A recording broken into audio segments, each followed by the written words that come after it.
Who in their right mind would open a flower shop in a tiny town like this? A fool, probably. Cole looked up at the business license hanging on the wall. The fool was him, and the woman running the place for him was a familiar face. Mrs. Gable, Cole said. She was helping a customer choose a bouquet, but she looked up, her expression a mixture of surprise and warmth. Mr. Miller, Ms. Vance, when did you two get back? This afternoon, Cole answered. Mrs. Gable was the woman he'd hired to look after his grandmother. Seeing her brought it all flooding back, and the dull ache in his chest returned with a vengeance. Come in, sit down, she insisted. I'll get you some water. Cole held up a hand. We can get ourselves. You finish up with your customer. She didn't argue. All right then. I'll just ring her up and be right with you.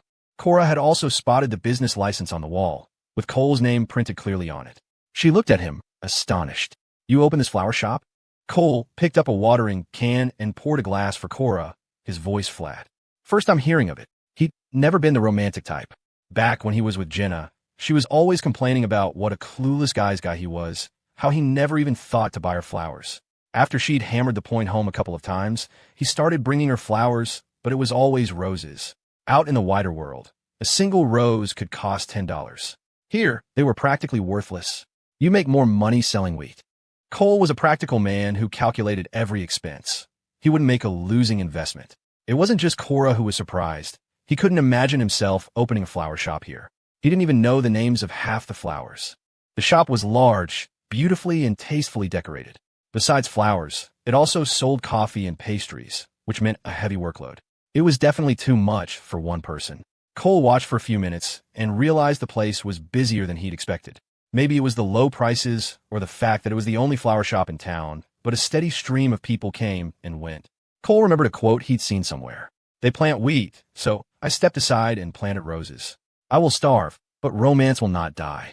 He, apparently, had been greedy. He planted both roses and wheat. He'd wanted both a life and romance. Knowing the shop was his, Cole's examination of the place grew more serious. His eyes swept the room, finally landing on a large corkboard covered in notes. A chaotic rainbow of sticky notes blurred before his eyes. There were wishes for lasting friendship, prayers for a relative's health, secret confessions of love. And in that sea of paper, Cole saw his own name. A pink note read, May Cole Miller find all that he seeks. May his path be smooth, his days be joyful, and his years be prosperous. May he find the one he's meant for. Hidden beneath that note was another, just a corner peeking out. Cole reached out and lifted the top one. Familiar handwriting met his eyes. Find Cora and grow old with her. The two notes were tucked away in a corner, their colors different from the others. Looking closely, he could see they had faded, the ink slightly blurred. They had clearly been there for years. He didn't need to guess who had written them. Cora's came first, and his came after. His body reacted to the two small pieces of paper. It felt like a hand gently brushing against his chest, cupping his heart in its palm. It hurt, but there was a strange numbness to it, too. He instinctively turned, searching for Cora. He found her standing among the flowers, more beautiful than any of them. She was bent over, examining a bloom, and sunlight streamed through the glass window, bathing her in a warm glow. She seemed to radiate light. As if feeling his gaze, she looked up. What kind of flowers did my grandmother like? His grandmother had often said the flowers were pretty, but she'd never specified a favorite. Compared to the ones grown in a greenhouse, she probably preferred the canola flowers she planted herself. You could look at them, and you could eat them. The shop was filled with sunflowers, their brilliant golden color impossible to miss. Sunflowers, I think. Cora began to carefully select the best ones, adding other complementary flowers to the bunch. The already beautiful bouquet became even more vibrant in her hands. Mrs.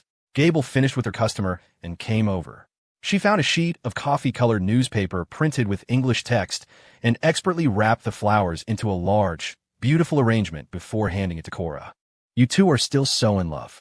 Anyone could see the depth of Cole and Cora's affection. Every time they came back to Havenwood, Cole would bring Cora here to have a bouquet made for her. Mrs. Gable looked at the arrangement. Oh, she said, a little surprised. No mistletoe today. Cole had no idea what she was talking about, so he glanced at Cora. Cora knew what mistletoe was. It was rare to find it in most flower shops, but this one, Cole's shop, was full of it, used as decoration and scattered throughout the displays. Her response was quick. The sunflowers are for Grandma. Mrs. Gable's expression froze. Her eyes glazed over as she seemed to fall into a memory. "I'd forgotten," she murmured. "Today's the anniversary of her passing."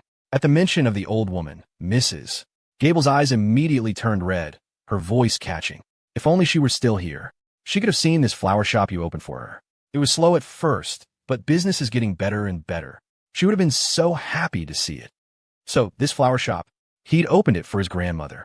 A tidal wave of emotion, confusion, sorrow, regret, threatened to drown him.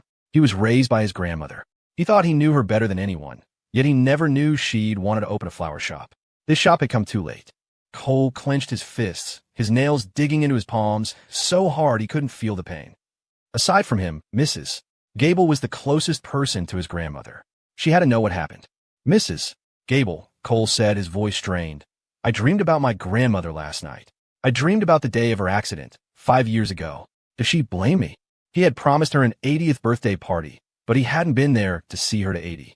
How could she ever blame you? She was so proud of you. You have no idea. You were the most precious thing in the world to her, Mrs. Gable said, comforting him with a pained expression. "The accident was so sudden, no one could have seen it coming. I think about it all the time. If I hadn't gone home that day, if I had stayed with her, would she still be here?" She looked from Cora to Cole, patting his shoulder as her voice broke. "Your grandmother may not have gone to see you one last time, but she saw Ms. Vance. That fulfilled one of her last wishes." Her voice grew thick with tears. "You did everything you could. All she ever wanted was for you to be safe, healthy, and happy. As long as you and Ms. Vance are happy together, she can rest easy. Stop blaming yourself. It's a miracle you even survived back then." If she could have traded her life for his, the old woman would have given every second she had left for her grandson without a moment's hesitation. 5 years ago today, in a hospital room that reeked of antiseptic, his grandmother had finally closed her eyes, but only after hearing that Cole was going to be okay. Mrs. Gable looked at the sunflowers in Cora's hands. Your grandmother loved sunflowers. That was why the shop was filled with them. If his grandmother was a sunflower, then to her, Cole was the sun in the sky. When he was there, she would watch him constantly. When he was gone, her head would droop in longing. Now it was the other way around. His grandmother had become the sun, distant and unreachable on the horizon. He looked up toward it, realizing for the first time that longing could make a man's eyes sting and ache. Cora placed a bouquet of sunflowers in Cole's hands, then picked out a few sprigs of mistletoe and some carnations. Mrs. Gable wrapped them individually in newspaper and put them in a bag. "Do you two want some coffee?" "Not today." "Pastries?" "Right, when are you leaving?" Cole thought for a moment. "Tomorrow, probably." "Then take a few pastries for the morning. Save you from having to make breakfast." Mrs. Gable treated Cole as both her boss and a nephew to be doted on.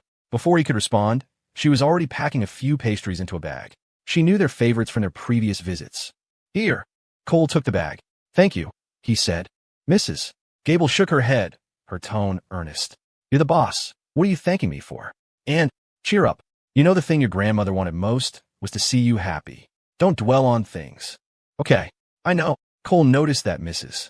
Gable was running the entire shop by herself, selling flowers, making coffee, serving pastries. "Mrs.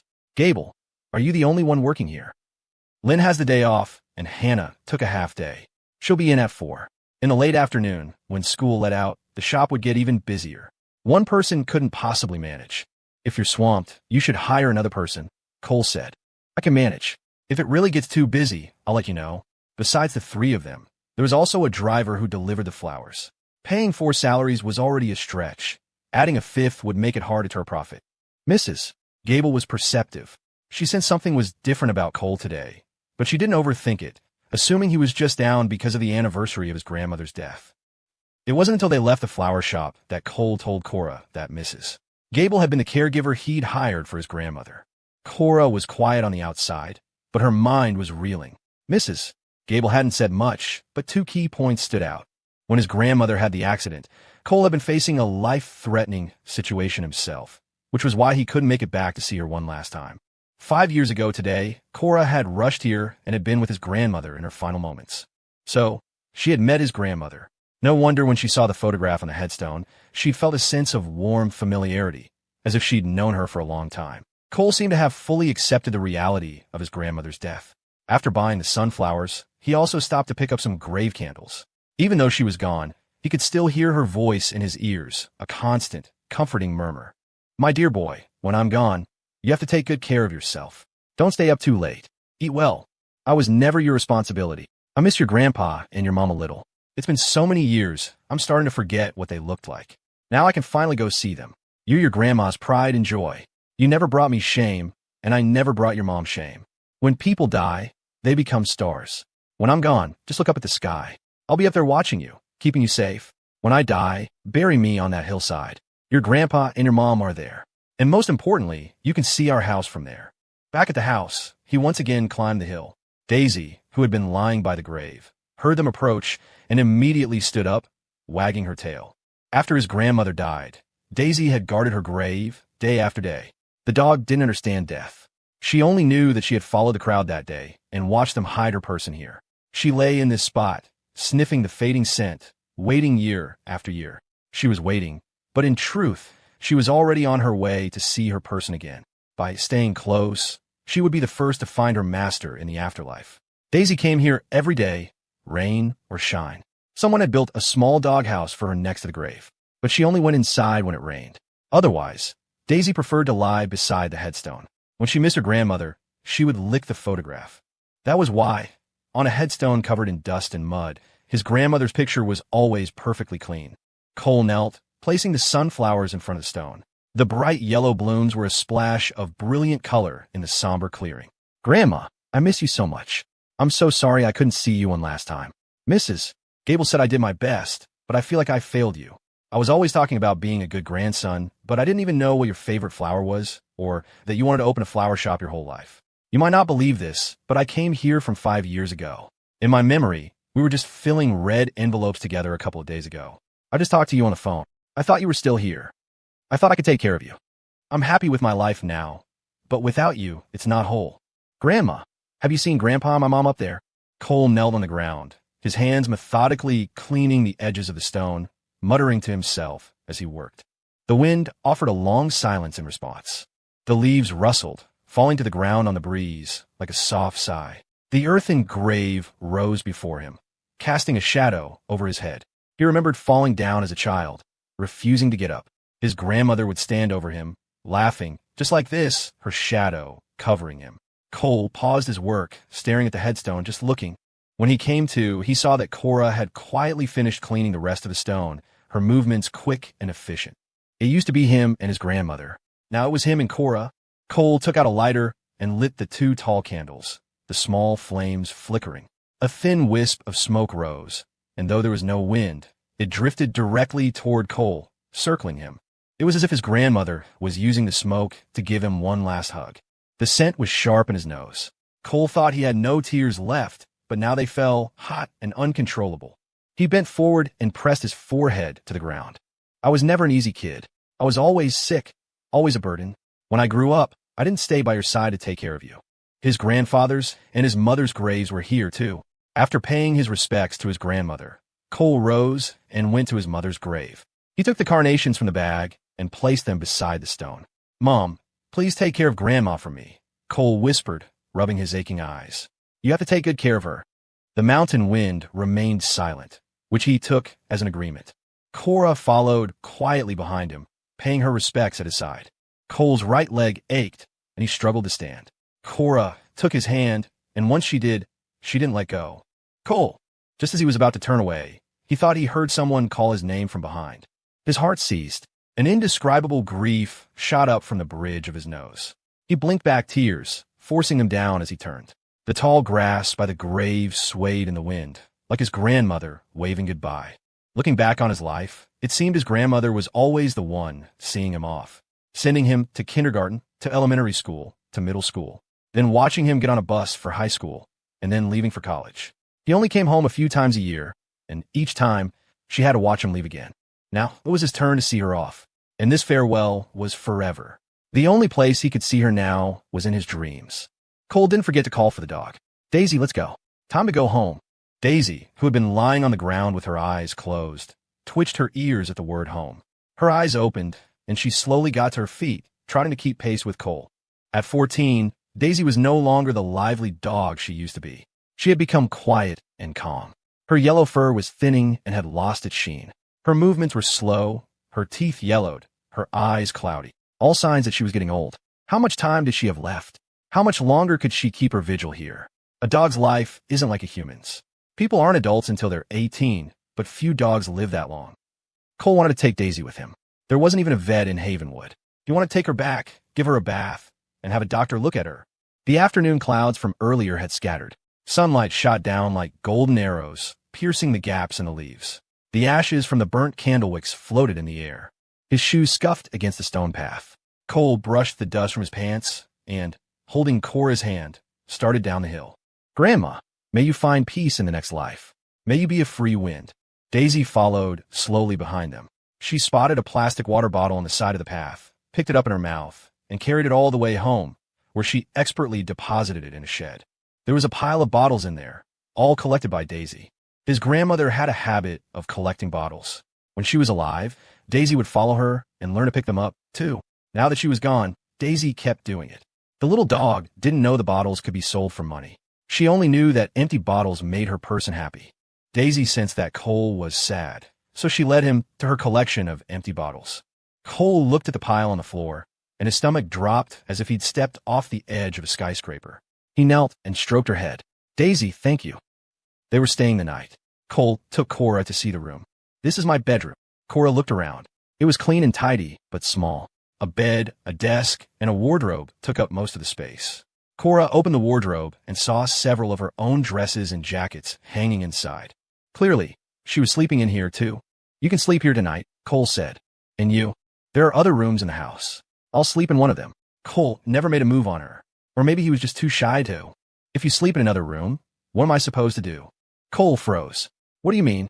Cora said, "I'm a bit of a coward. I'm scared of the dark, and I have trouble sleeping in new places. I've never stayed in a place like this before. I'm a little scared." As her assistant, he'd never known Cora was afraid of the dark. Seeing his expression soften, Cora looked down at her hand. "And my hand is injured. A lot of things are inconvenient. Could you just help me out?" Of course he could. Her hand was injured because of him. At that thought, a pang of guilt colored his gaze. Okay. With the sleeping arrangements settled, Cole showed Cora the other rooms. After a quick tour, they discovered that, apart from his bedroom, the other rooms were either filled with junk or hadn't been tidied up at all. They weren't fit for sleeping. Cora flexed her injured hand. "I'll go unpack." "Let me. Your hand isn't well." Cole rushed to open the suitcase, placing Cora's toiletries on the desk. "Do you want to change into slippers?" "Yes." Cole took the slippers out and placed them at her feet. "What do you want for dinner?" Cora asked. "Is there any food in the house? Do we need to go buy something?" "I'll check the fridge." Cole opened it. Inside was a bundle of dried noodles and some condiments. "There's only pasta." "Pasta's fine. I'm too lazy to go out. If we're still hungry, there are the pastries." "All right, pasta it is. I'll go check the garden and see if there are any vegetables." The garden by the entrance was overgrown with weeds. Cole stood at the edge, not expecting to find much. He was just looking out of habit when, to his surprise, he spotted a few clumps of wild onions. Wild onions were more fragrant. He could make pasta with wild onion oil tonight. "Find anything?" Cole pulled the onions up by the roots. "Do you eat onions?" "I do." "How about pasta with wild onion oil tonight?" "Sound good." Cora came closer, curious to see what the wild onions looked like. Suddenly, there was a rustling sound in the grass. Cora instinctively looked over and saw a snake. The hair on her arms stood straight up. Cora wasn't afraid of much, but she had a deep, bone-seated fear of snakes. The moment she saw it, her body went into fight or flight. Like a startled cat, she leaped 2 feet in the air and launched herself at Cole, her legs clamping around his waist and her arms locking around his neck. When startled, Cora didn't scream, but her face went deathly pale. Cole barely managed to stay on his feet, his hands automatically moving to support her thighs. "What's wrong?" Cora buried her face in the crook of his neck, her voice a muffled whimper. "Snake. I saw a snake." Her sudden leap had startled him, too. Hearing the word snake, he immediately tightened his grip on her and strode out of the garden, not stopping until they were on clear ground. He gently patted her trembling back. "It's okay. No snakes here." Cora's face was frozen, a buzzing in her ears. She was so terrified she didn't even realize what she'd done until she was sure they were safe. She was pressed tightly against Cole, her legs still wrapped around his waist. She could feel the hard strength of his core against her thighs, their body heat mingling until it was impossible to tell whose was whose. Cora had never been in a situation like this. When her feet finally touched the ground, she nearly buckled. Cole steadied her by the arm. She looked down at the raised veins on his forearm, and, whether from fear or something else, her spine felt like jelly. She couldn't find her strength. The position had been far too intimate. Cora had clung to Cole like a vine wrapped around a tree. They hadn't done anything, yet she had the distinct illusion that he had been inside her. At some unknown thought, her face flushed from white to red. Her lips parted as she gasped for air, a hazy film of tears clouding her eyes. Anyone else, seeing her like this, would have let their imagination run wild. Cole, however, did not.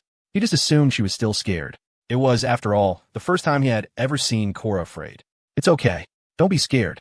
We're in a safe place now. You won't see any more snakes." As Cole's soothing words washed over her, the color gradually returned to her pale cheeks. "I'm sorry. I'm terrified of snakes. The second I see one, I lose control." Once the fear receded, embarrassment and shame took its place. Cora glanced back toward the garden, a good 50 yards away. Cole had carried her all the way back without even breathing hard. She couldn't help but sneak a look at his waist, a silent evaluation forming in her mind. Good stamina. Good core. "It's normal. I'm scared of snakes too." He was just saying that to comfort her. Aside from venomous ones, Cole wasn't afraid of snakes at all. He'd seen plenty on this mountain. The old house they used to live in had frequent serpentine visitors. Once, he'd even accidentally hit one while cutting grass for the pigs. Cora asked timidly, "Are there a lot of snakes around here?" "When the season's right, you see them in the mountains. But don't worry, they won't come in the house." The image of the snake made Cora press a hand to her chest. "Oh good, that's good. If a snake got in a house, she probably wouldn't sleep a wink all night. She'd run for the hills." Cole turned on the faucet in the yard and washed the wild onions. He heated some oil in a pot, frying the onions to infuse it before adding water to boil for the pasta. Staring into the bubbling white water, Cole's mind involuntarily flashed back to the image of him carrying Cora. He'd done it so calmly, so proficiently. The physical intimacy, the image itself, it was all so familiar, like he'd seen it somewhere before. In a dream, in last night's dream, he had held Cora in the exact same position, carrying her from the sofa to the bed, and from the bed to the shower. The only difference was that in the dream, Cora's legs had been forced onto his waist. The inappropriate image popped into his head like an explicit ad on a website, throwing him completely off balance. Cole quickly drained the pasta and rinsed it in cold water several times before tossing it with the onion-infused oil. Dinner's ready. While Cole cooked, Cora stood nearby, watching him. It wasn't just a simple glance. It was a look of admiration, as if he weren't making pasta, but creating a piece of art. He placed the finished dish in her hands. She leaned in to smell it, her eyes lighting up. Her tone was slightly exaggerated. "This smells amazing. I've never smelled pasta this good before." A wealthy woman like Cora had eaten all sorts of delicacies growing up. She was just saying that to make him happy. He should just take the compliment and not read too much into it. "It's just ordinary pasta with onion oil." "This is anything but ordinary." Cora took a bite with her fork. "This is Cole's special pasta with wild onion oil. Adding your name makes it extraordinary." Cole never would have imagined that the high and mighty Cora Vance would ever lower herself to flatter him. He'd always known she was a good person, but today he had gained a much deeper understanding of her. A small smile touched his lips. The wild onions did make it more fragrant and delicious. Simply put, it was packed with flavor. The summer evening breeze was comfortable. Cole brought 2 stools out and placed them under the eaves. They sat side by side, eating pasta and watching the stars come out. He never used to understand why adults like to sit on the porch and stare blankly at the sky. Now he knew. There were missing people who were far away. His grandmother had said that when people die, they become stars. That was why, at night, she would often sit in the yard, looking at the sky, searching for her daughter and her husband among the constellations. "There are so many stars tonight. Which one is my grandmother? Is she up there, watching me?" Cora tilted her head back. "Wow, I've never seen so many stars." "Yeah, you rarely see this many in Denver, or this bright." Cole asked casually, "Have you ever heard the saying that when people die, they become stars? Isn't that just something you tell kids?" Cole forced a smile. "Yeah, just something you tell kids." Anyone with an education knew that people didn't turn into stars. Cora stood up and faced him. "But if you believe it, then it's true." She met his gaze, her eyes soft and serene. "I've heard that people become stars. I've also heard that they become spirits who watch over their loved ones. Just like right now, I still believe my grandparents didn't disappear. They became my guardian angels, and they're right here with me." Cole's gaze was fixed on Cora's face. She reached out and gently stroked his head. As long as you remember your grandmother, she will never disappear. The soft touch on his head instantly lifted the heavy weight from his shoulders. His heart felt like it was being gently squeezed, releasing a strange, tender ache. It was like finding his own personal oasis in the middle of a scorching desert. Cora didn't notice the profound, unprecedented shift happening beneath Cole's stoic exterior. She just saw him purse his lips and stare at her without blinking. Under his gaze, Cora spoke about her grandparents for the first time. Her parents had moved for work, leaving a young Cora with her grandparents. From kindergarten to 6th grade, they were the ones who raised her. She thought her parents had no choice but to leave her there, until one year, they came back with her sister. It was impossible not to feel a little resentment, but when she thought about it, while she may not have had 100% of her parents' love, she had all of her grandparents. Her grandfather's guidance and her grandmother's affection were no less than what her parents could have given. After they both passed away, she went back to her parents, and they did a lot to make up for it. But then again, her parents had always favored Jenna. What on earth had happened at the wedding all those years ago that made them kick Jenna out of the family?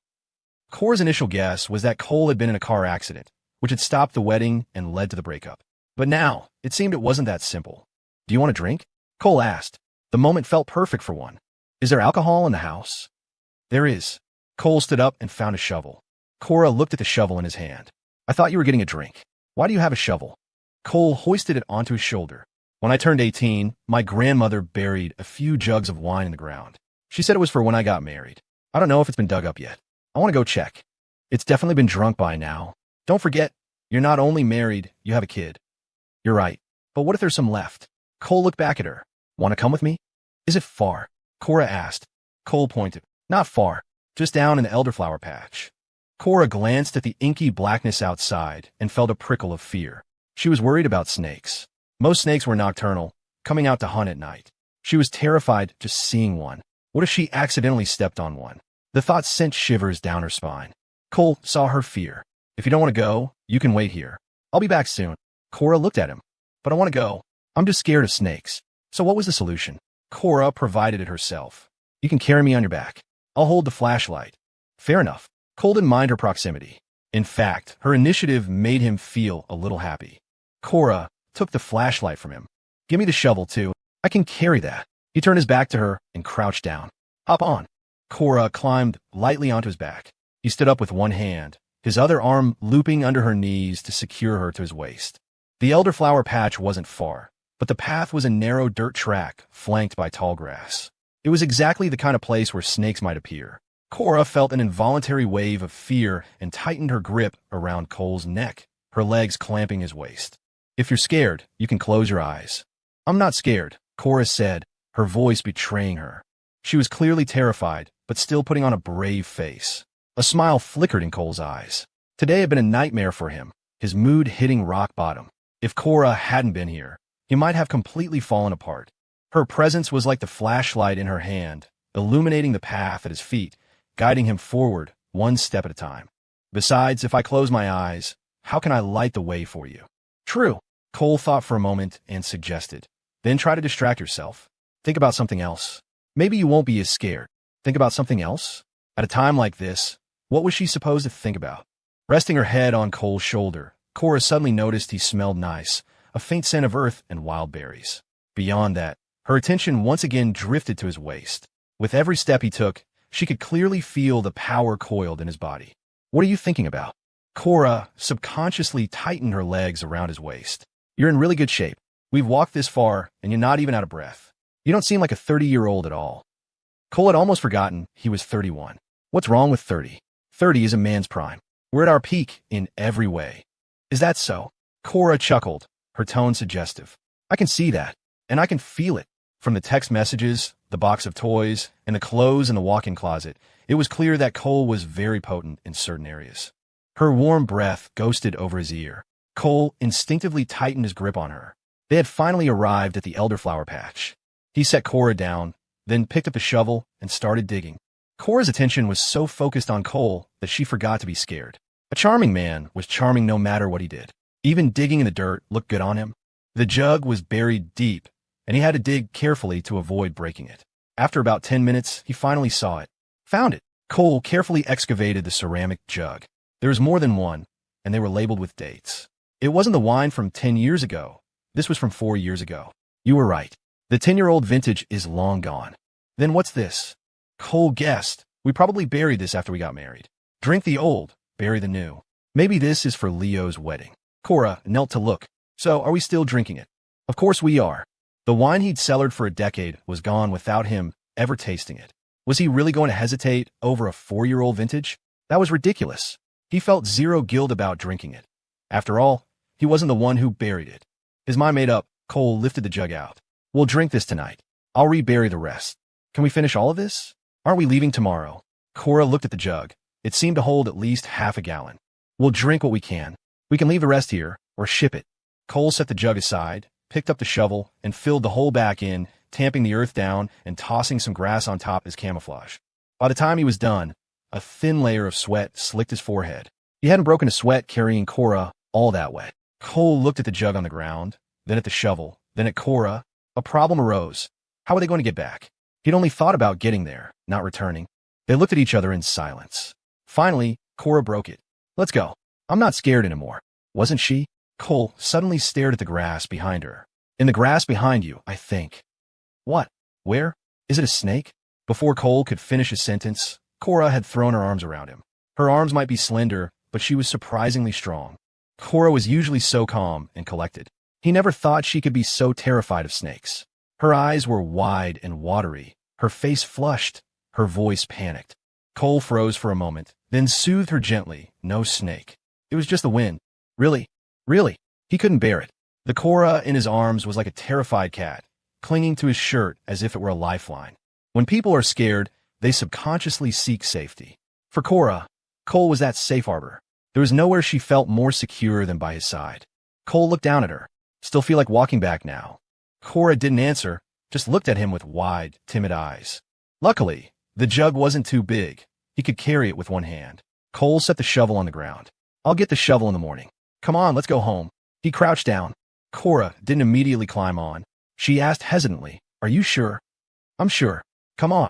Cora wrapped her arms around his neck, and Cole slowly stood, his hands sliding under her knees. Cora wasn't stupid. Once she calmed down, she realized Cole had been deliberately trying to scare her. She didn't hold it against him. No matter how you looked at it, she was the one who came out ahead. Are you tired? Not at all. I'm worried I'm too heavy for you. You? You weigh nothing. Cora was light. Forget carrying her on his back. In his dreams, he'd held her while doing all sorts of outrageous things and had never felt tired. Back at the house, Cora slid off his back. She took the jug from him and watched as he went into the kitchen for glasses. The moment he opened the jug, a fragrant aroma filled the air. Cole poured a small amount into a glass and handed it to Cora. Try it. Cora took it with both hands and took a sip. This wine is so fragrant. It wasn't as harsh as she'd expected. It left a pleasant, lingering sweetness on her palate. It's elderflower wine. Cole took a drink himself.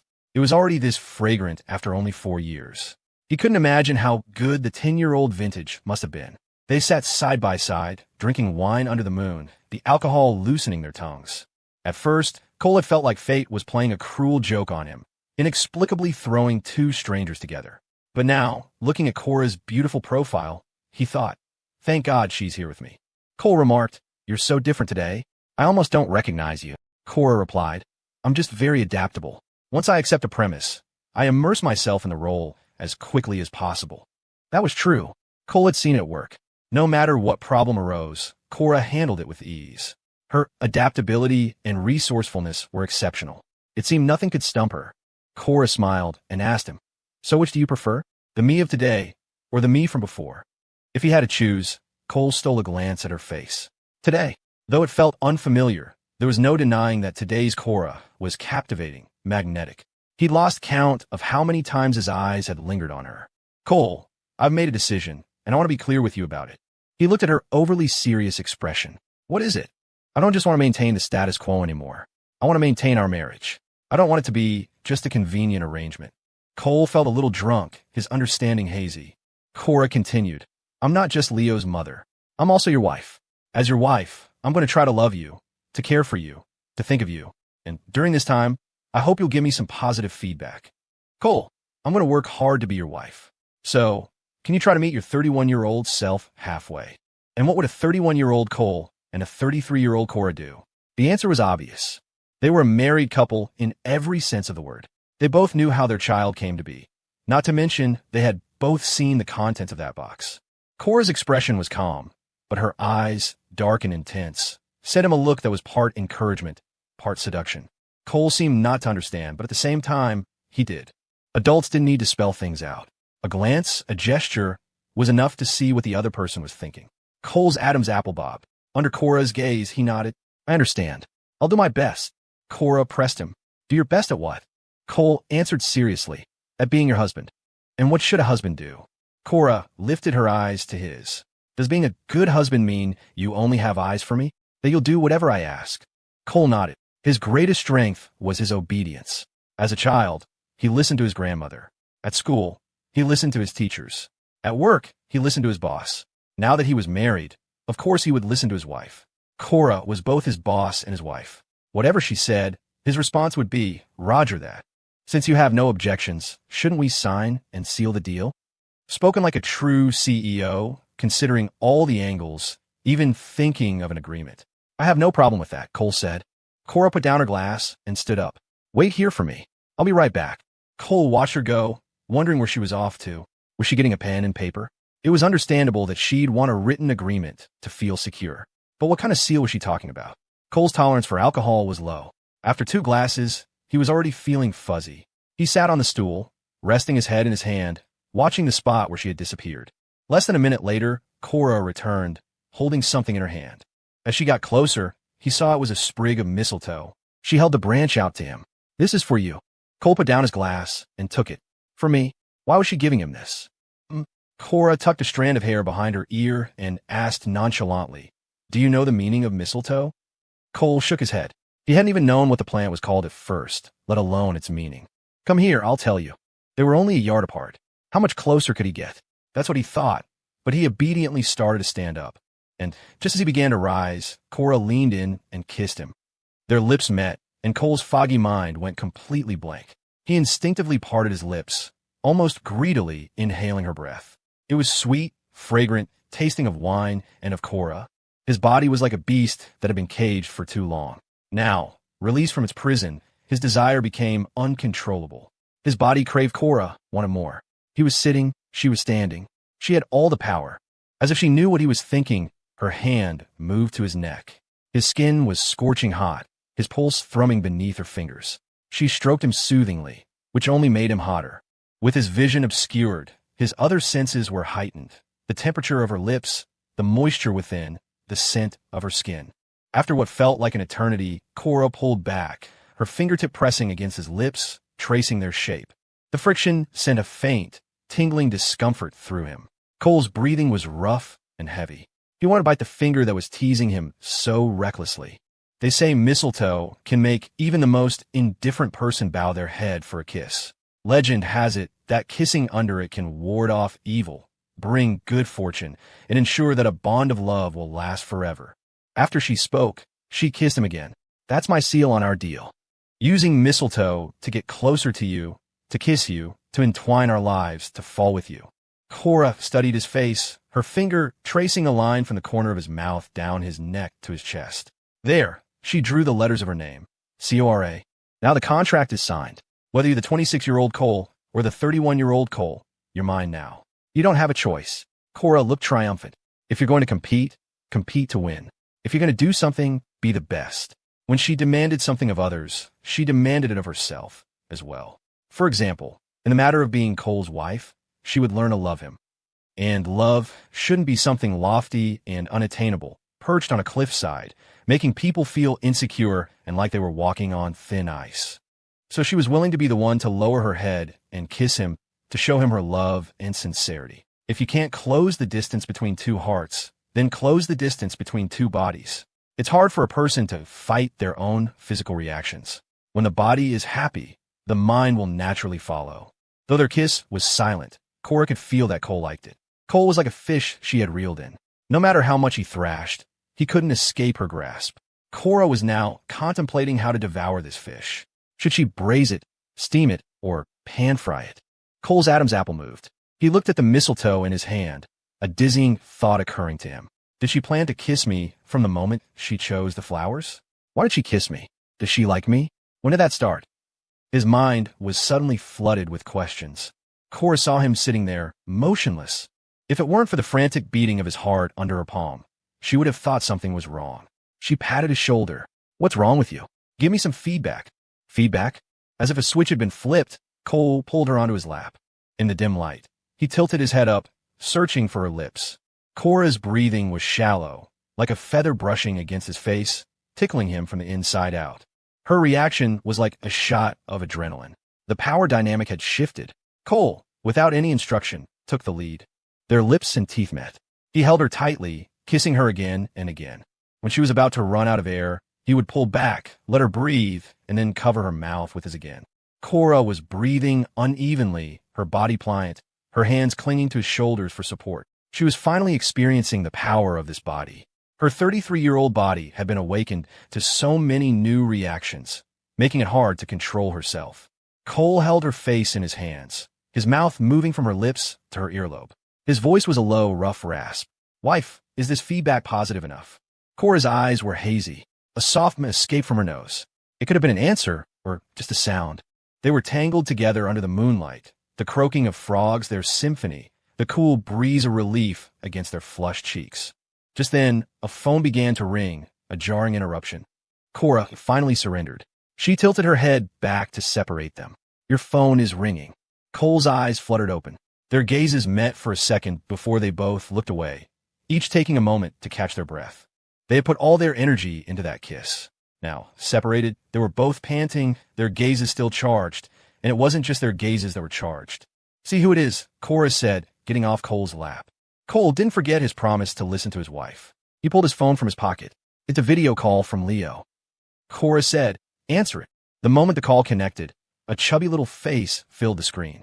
When Leo Miller made video calls, he liked to press his face right up to the camera, as if trying to kiss his parents through the screen. Seeing them both, Leo grumbled, Mommy, Daddy, why did it take you so long to answer? We were busy with something. Busy with what? Children were like that, latching onto a question and not letting go until they had an answer. Cole made something up. Washing the dishes. Daddy, where's Uncle Daisy? Did he eat the treats I left? He ate them. Cole called the dog over. Cora got the bag of pet treats and knelt to feed him. Leo loved Daisy, and he watched affectionately through the screen. Uncle Daisy. As if he knew his little master was on the screen, Daisy's tail wagged furiously. He flopped on his back, belly up, though Leo couldn't reach him to rub it. I wish I could be there, Leo mumbled. Then his eyes fixed on the screen. Daddy, why is your face so red? Mommy's face is red, too. The little guy was surprisingly observant, noticing their flushed faces even in the dim light. Cole cleared his throat and forcefully changed the subject. Leo, do you like Daisy? Of course I do. Uncle Daisy is my family. Cole tested the waters. Then how about I bring Uncle Daisy back with us? That would be great. I can finally play with Uncle Daisy. Just talking to the child wasn't enough. He needed to clear it with Cora's parents. Leo, where's your grandma? Go find her. I need to ask her something. Hearing that Daisy was coming home, Leo was overjoyed.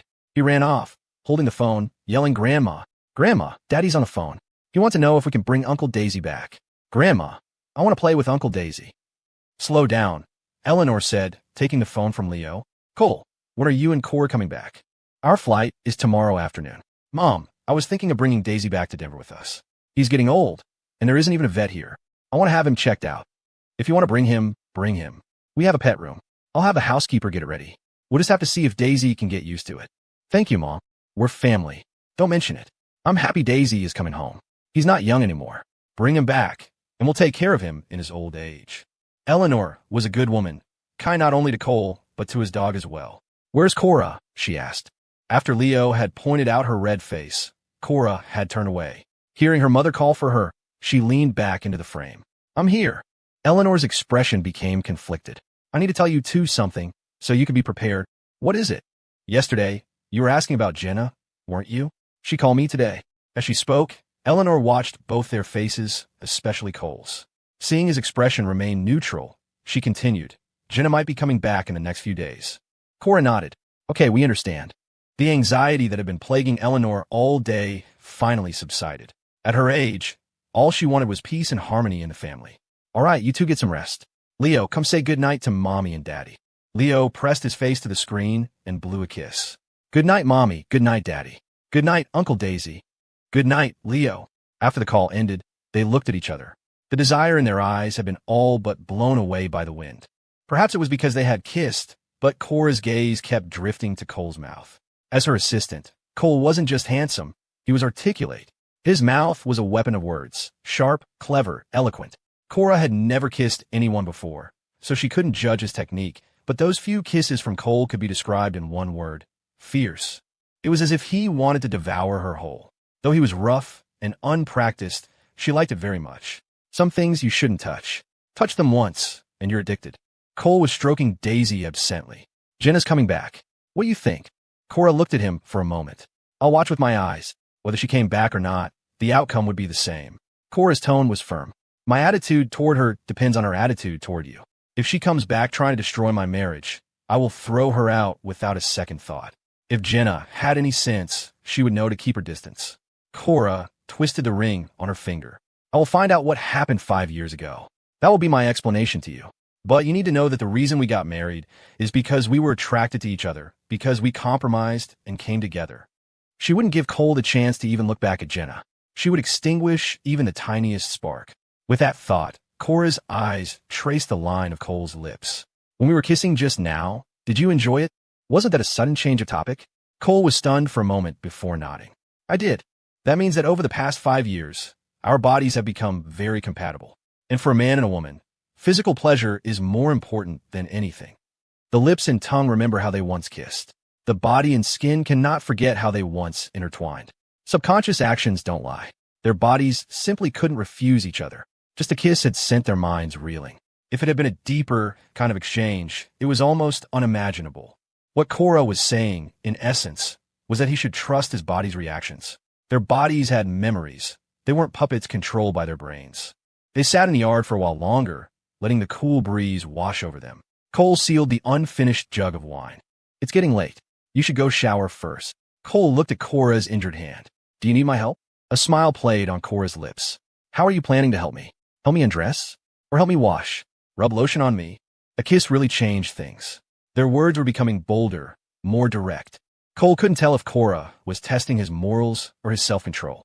Cora picked up her clothes and pushed open the bathroom door. My hand is just scraped, not disabled. If you're really that worried about me, you can stand guard outside the door. Cole found some plastic wrap and carefully wound it around Cora's hand, layer by layer, making sure the wound wouldn't get wet before he let her go in. The bathroom door was translucent, blurring light, but not shapes. Cole leaned his back against it and crouched down. He remembered that when he used to take showers, his dog would do the same thing, guarding the door. Cole looked at Daisy, who was lying in front of him. Man and dog made eye contact. The door wasn't soundproof. He could clearly hear the noises from inside. Cora turning on the shower, the twist of a bottle cap, the squeak of her shoes on the wet floor.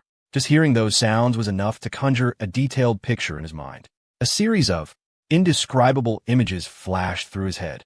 Cole, are you still there? I'm here. It suddenly went quiet inside. He grew worried. Are you okay? Yeah, I think I forgot my towel. Can you grab it for me? Hold on. Cole saw a towel on the bed. Open the door crack. I'll hand it to you. The sound of footsteps grew closer. A moment later, the door opened. Cora hid behind it, reaching out with one arm, slender, pale, and dotted with water droplets. Her damp palm brushed against the back of his hand before her fingers closed around the towel. Thanks. Cole stared at the watermarks on his skin, momentarily lost in thought. It wasn't until the door closed that he slowly came back to himself and continued to squat on the floor. Only this time his heart was pounding. He hated to admit it, but a bold and absurd idea had just crossed his mind. The moment Cora's hand touched his, he wanted to grab it tightly. And once he had her, then what? Then push the door open, pull her into his arms, and kiss her senseless. Not long after, Cora emerged. She pushed the door open and immediately saw Cole and Daisy squatting on the floor. Man and dog both looked up at her at the same time. The scene was so comical that Cora had to fight to keep from laughing. In an exaggerated tone, she said, "Have you been waiting here for me this whole time? I'm so happy." She reached out a hand as if to pat his head. Cole braced himself, but her hand sailed right past him and went to the dog on the floor. Cora stroked Daisy's head, ruffling his fur again and again. "You're such a good boy. So obedient, so cute." Pats and kisses. Even though the kisses were blown through the air, he still felt a pang of jealousy. Daisy lay on the floor, the picture of bliss, letting out soft whines as his tail thumped like a propeller. After petting the dog for a while, Cora turned to Cole. "Are you upset I didn't pet you?" Cole frowned.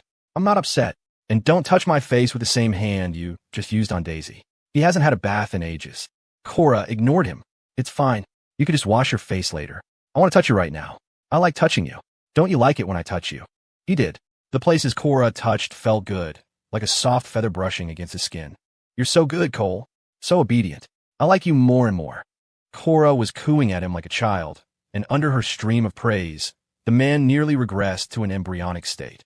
Cole's Adam's apple bobbed. He forced his attention to her hand. "Did your hand get wet?" Cora held it out. "Can you check for me?" Cole unwrapped the plastic. The gauze underneath was dry. "Does it need a new dressing tonight?" Cora asked. Cole calculated the time. "No, it hasn't been long. We can change it in the morning." Cora stood up and patted his shoulder. "Okay, you go get washed up. We can go to sleep after." Men usually shower quickly, a few minutes at most. But considering he would be sleeping with Cora tonight, Cole, worried about smelling bad, scrubbed for a solid 10 minutes. In the bedroom, Cora took out his skincare products, toner, serum, and even body lotion. When Cole walked in, he saw her dabbing things on her face. She held out a hand to him. "Come here. Help me with the lotion." "Body lotion? How? Did he have to put on under her clothes? Did that mean she had to take her clothes off? What are you waiting for? Come here." "Oh, okay." Cole's face was impassive, but his movements were stiff and uncoordinated. He walked over to her side, his voice rigid. "How do I do this?" The air was dry. Cora, worried the man might get a nosebleed, didn't dare tease him too much. She had already applied lotion where she could reach, leaving just her left arm and a patch on her back. The pajamas she was wearing were relatively modest. She raised her left arm, pulling the loose sleeve up to her shoulder. "I've done the other parts. Just my left arm and my back are left. My skin gets dry and itchy during the change of seasons if I don't use lotion." She had tossed the lotion into her bag that morning on a whim. She hadn't planned on asking Cole to help her with it. It was true the seasons were changing, but her skin wasn't particularly sensitive. Skipping one night wouldn't make a difference. But when she took it out, a series of images flashed through her mind, and an impulsive idea took hold. She wanted to test her own allure, to see if Cole would feel any impulse towards her. A little playful teasing was essential for a married couple to help their relationship grow. Cora's skin was very fair and delicate. The slightest pressure could leave a mark. Cole squeezed some lotion into his palm and slowly began to rub it onto her arm. The soft warmth of her skin was a pleasant sensation against his hand. "Don't use too much," Cora reminded him from time to time as she watched him. After her arm came her hand. Then Cora untied the drawstring at her collar, pulling the fabric apart and bowing her head to expose the vulnerable nape of her neck.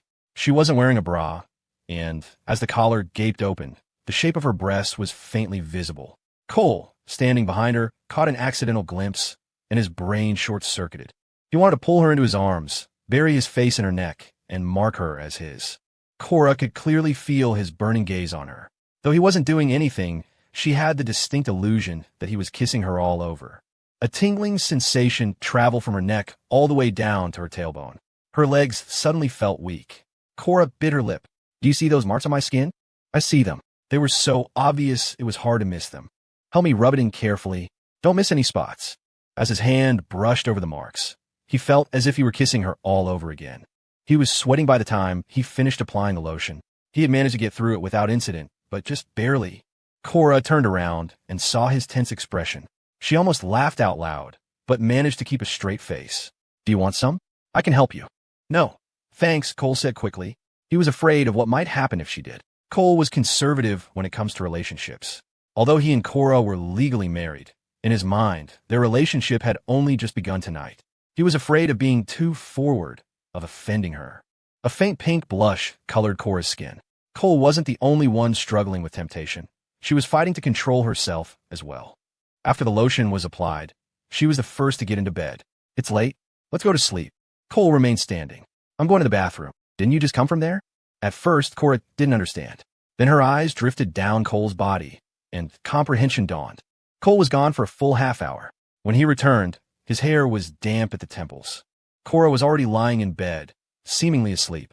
Her small face was half buried in the pillow, her eyes closed, fingers resting near her cheek. Long, dark hair fanned out across the pillowcase. After the physical release came a wave of emptiness. Cole stood by the bed and cleared his throat. I'm turning off the light. Cora's eyes cracked open. Cole turned off the light and lay down beside her.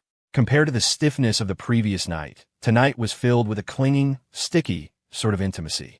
Their bodies subconsciously gravitated toward warmth. Faint moonlight filtered through the window. Cole watched the shadows of the trees outside. Still awake? Cora asked.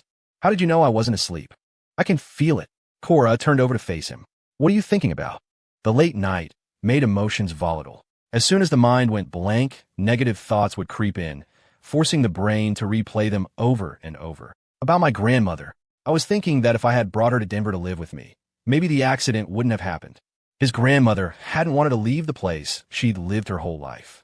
She couldn't bear to leave the pigs she'd fattened, the chickens and ducks she'd raised, the apple tree by the door, or the old neighbors who looked out for each other. His voice was low, clearly unhappy. Cora's was gentle. Do you want a hug? It helps when you're sad. I'm not a child, Cole said softly. I know you're not a child. I'm the one who wants a hug. Cora scooted closer and wrapped her arms around him.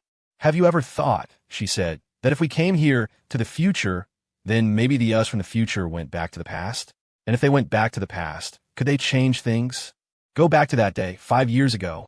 Stop the accident from happening. Change the fact that his grandmother died. Cole went completely still. A roaring filled his ears. He could hear his own frantic heartbeat. Is something like that even possible? Cora said, why not? If we could travel here, then we could travel to the past too.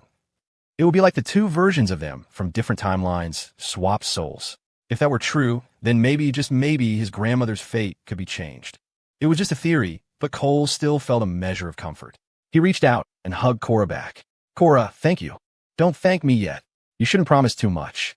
The greater the hope, the greater the potential for disappointment. I'm just making a bold guess. It's not necessarily.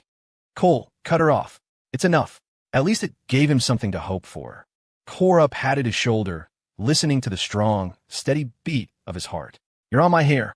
Cora's hair was long, and it was easy to lie on it when they were in bed together. Cole shifted. How about now? Better. Cora pulled her arm back and found a comfortable position, curling up in his arms. Cole reached an arm out from under the covers and, in one smooth motion, pulled her and the blanket closer to him. The temperature dropped significantly at night. Cora, sensitive to the cold, had the blanket wrapped tightly around her. She instinctively snuggled closer to him, inhaling his scent, listening to his breathing and his heartbeat. That night, Cora slept very well. Cora woke up the next morning feeling refreshed and clear-headed. She opened her eyes to the sight of a half-dressed man. His chest, visible through the open shirt, rose and fell with each breath, the muscles firm and well-defined. Before her brain had fully switched on, her hand had already moved to touch him. It felt just like in her dreams, solid and reassuring. As a husband, Cole was far beyond just passing. He was emotionally stable, handsome, respectful, had a decent sense of humor, and was thoughtful. She could count his good qualities on more than 10 fingers. Her eyes traced the features of the sleeping man. His thin lips were pressed together, his short hair was messy, and his eyebrows were thick over large eyes. His eyelashes were surprisingly long. Cora gently brushed them with her finger, watching him frown and his lashes flutter. Cora couldn't help but ask herself when her attitude toward Cole had changed. Maybe it was feeling safe sleeping next to him. Maybe it was the peace of mind she felt when he was by her side at work. Maybe it was how easy it was to talk to him. Maybe it was the stirrings of her heart when he carried her on his back. Or maybe it was the unrestrained joy she felt when he kissed her. Though they didn't have love at first sight, she believed that with time, their feelings could become deeply ingrained. Cora's understanding of love had always been a blank slate. She never thought about when she would get married, what kind of man she liked, or what she was looking for in a husband. Whenever her parents brought it up, she would just brush them off with let nature take its course. To be honest, when she traveled 5 years into the future and discovered she was married to Cole, as absurd as it was, she had also felt a quiet sense of relief. As her assistant, she knew his character better than anyone. A glass of water doesn't suddenly turn cold, just as it doesn't suddenly boil. Nothing happens out of the blue. Everything has a traceable path. Cora sighed, lamenting how late she was to understand. Just then, a rough voice came from above her. What are you sighing about? Cora looked up, her smile bright. Hi, good morning. Did you sleep well last night? Cole didn't answer, just gave her an indescribable look. Apparently, he had not slept well. Who would have thought Cora was such a terrible sleeper? It was one thing for her to burrow into him, but her hands roamed everywhere. He didn't even know when his pajama buttons had come undone. The pajamas were practically useless. He had woken up several times in a daze during the night to find Cora's leg thrown over him, her hand pressed against his stomach, or even chewing on him. It was terrifying. Cora read a wealth of negative information in his expression. Under his gaze, she buried her face in the covers in shame. My sleeping habits aren't great. I know. He'd already had one night of experience, but he hadn't expected her to escalate things. This just goes to show that you shouldn't use strange bathrooms in dreams, and you definitely shouldn't touch strange men in dreams. A moment of indulgence in a dream led to a world of trouble upon waking. Before Cole could react, Cora stroked his well-defined abs. I dreamed about you last night. I dreamed we were very much in love. Cole's stomach clenched, and he instinctively grabbed her hand. Cora continued, have you dreamed about me these past 2 nights? Did you do anything strange to me in your dreams? For example, on the sofa, in the shower. Cole's morning arousal was now a tangible threat against her, but Cora wasn't scared at all. In fact, she continued to provoke him. I dreamed we were on the sofa, in bed, in the shower, under the spray, in the bathtub. With every location Cora mentioned, a corresponding image flashed in Cole's mind. His body grew hotter, and the pressure below intensified. Cora watched his ears and neck turn red, suppressing a laugh as she toyed with a button on his shirt. It seems you dreamed it too, which means it wasn't a dream, but a physical memory. Cole shot up, his voice stiff. I'm going to the bathroom. Hurry back, then. Don't stay in there as long as you did last night. Watching Cole's retreating back, Cora finally let out a laugh. She rolled around in the blankets, kicking her feet in the air with glee. The spot where Cole had been sleeping was still warm. Cora leaned over and inhaled, rubbing her face against his pillow. If the scenes from her dreams were real, then she had feasted very well. Cole might look lean in his clothes, but underneath, he was anything but lacking. He had strength, he had technique. She had never imagined that men and women could be so creative in that department, let alone unlock so many different locations. Even the floor-to-ceiling window. Cora's face flushed red. She buried her head in her hands, a silent scream caught in her throat. Cole was gone for another half hour, proving with his actions that he not only had strength and technique, but also stamina. This was sheer torture. Cora changed her clothes and started packing. Cole knocked on the bedroom door. Can I come in? Come in. He apologized as soon as he entered. Sorry, I took a while. Cora was understanding. It's fine. It is your prime, after all. I understand being potent in certain areas. Cole. That was definitely not what he meant last night when he'd said he was at his peak. Do you need a bathroom? He asked. Cora placed a folded shirt in the suitcase. I'll go in a bit. Let me pack. You go rest. It's fine. I'll finish after I wash up. Come here and help me with my hair first. Cora sat on the edge of the bed. How do you want it? Cole asked. A braid would be nice, Cora said, demonstrating. A French braid on top, then a fishtail braid down the side. Back when he was taking care of Jenna, he had braided her hair plenty of times. Cole's fingers were nimble, and he finished quickly. He picked up a small mirror from the desk and held it up for her. How's this? Cora touched the braid, nodding in satisfaction. It's perfect. You get changed. I'm going to go wash up. They had only just confirmed their relationship last night. One might think they'd need a period of adjustment, but they had leaped straight into behaving like a long-married couple. In some ways, Cole and Cora were very similar. Once they decided to do something, they moved forward with determination. They had kissed, hugged, and slept together. To act shy now would be awkward and might even hinder the development of their relationship. Cole changed into a black button-down shirt, fastening it all the way to the top. Cora looked at him. Aren't you hot like that? It's okay. Not really. At work, he not only wore a shirt, but also a tie, also buttoned to the top. He was used to it. It also served to hide the marks Cora had left on his neck last night. Their flight was that afternoon, so the morning was dedicated to arranging for pet transport. Cole chose the premium, high-cost option without hesitation. When the neighbors heard that Cole was returning to Denver that day, they started to arrive, carrying bags of all sizes filled with local specialties. There was fruit and vegetables, all sorts of dry goods. Cole repeatedly tried to refuse, but they kept pressing them on him. Just take them, Cole. It's a small token of our appreciation. The townspeople were warm and insistent, packing boxes with seasonal produce. Really, you don't have to. I could buy all of this at the market. What you buy isn't the same as what we grow ourselves. The vegetables in the city are full of pesticides, and they don't taste as good. Try this apple. It's so sweet. They sell for $5 a pound out there. Cole looked around. This is too much. We have a flight this afternoon. We can't carry all of it. Ship it. It's not far. It'll get there tomorrow, still fresh. That'll just take a little. Cole intended to pick out some of the less expensive items, but the town elder, Mr. Gable, pulled out a huge burlap feed sack and started throwing everything inside. This is for the dried goods, he said as he packed. Here, let me get it for you. These are dried morels and mushrooms for soup. These are homemade preserves, and here's some smoked ham, jerky. It might not look pretty, but it's delicious and healthy. Take it back for your kid. And here's some free-range eggs, a chicken, and a goose, a duck. The poultry was still alive, squawking loudly. Cole's head was spinning. He didn't remember it ever being like this before. The people's enthusiasm felt foreign. Fearing he wouldn't accept Mr. Gable played the emotional card. Cole, if it weren't for you and Cora, our town wouldn't be doing so well. You gave us money and your time. You helped us pave the roads, install streetlights, and even opened that little factory that gave everyone jobs. We don't have much to give, but please take this as our thanks. So the wide, paved road and the streetlights were their doing, and they had also helped boost the local economy. While Cole was still processing this, Mr. Gable shoved a chicken into his hands. Take it. Mr. Gable, I can't take this chicken. There's nothing wrong with it. That's not the issue. Cole quickly stopped him. I appreciate the thought, everyone, but live animals are just too inconvenient. How about this? I'll take this sack of dried goods, and I'll ship it later today. It took a great deal of persuasion to get them to stop trying to stuff things into his house. Mr. Gable asked, are you back to pay respects to your grandmother? Yes, Cole replied, and to take Daisy back to Denver with us. The man looked at Daisy lying on the floor. Daisy's a good dog. When you're not here, he goes up the mountain every day to guard your grandmother's grave. I felt sorry for him, tried to take him home with me, but he wouldn't have it. He chewed through the rope and ran right back up the mountain. All we could do was bring him food and water every day.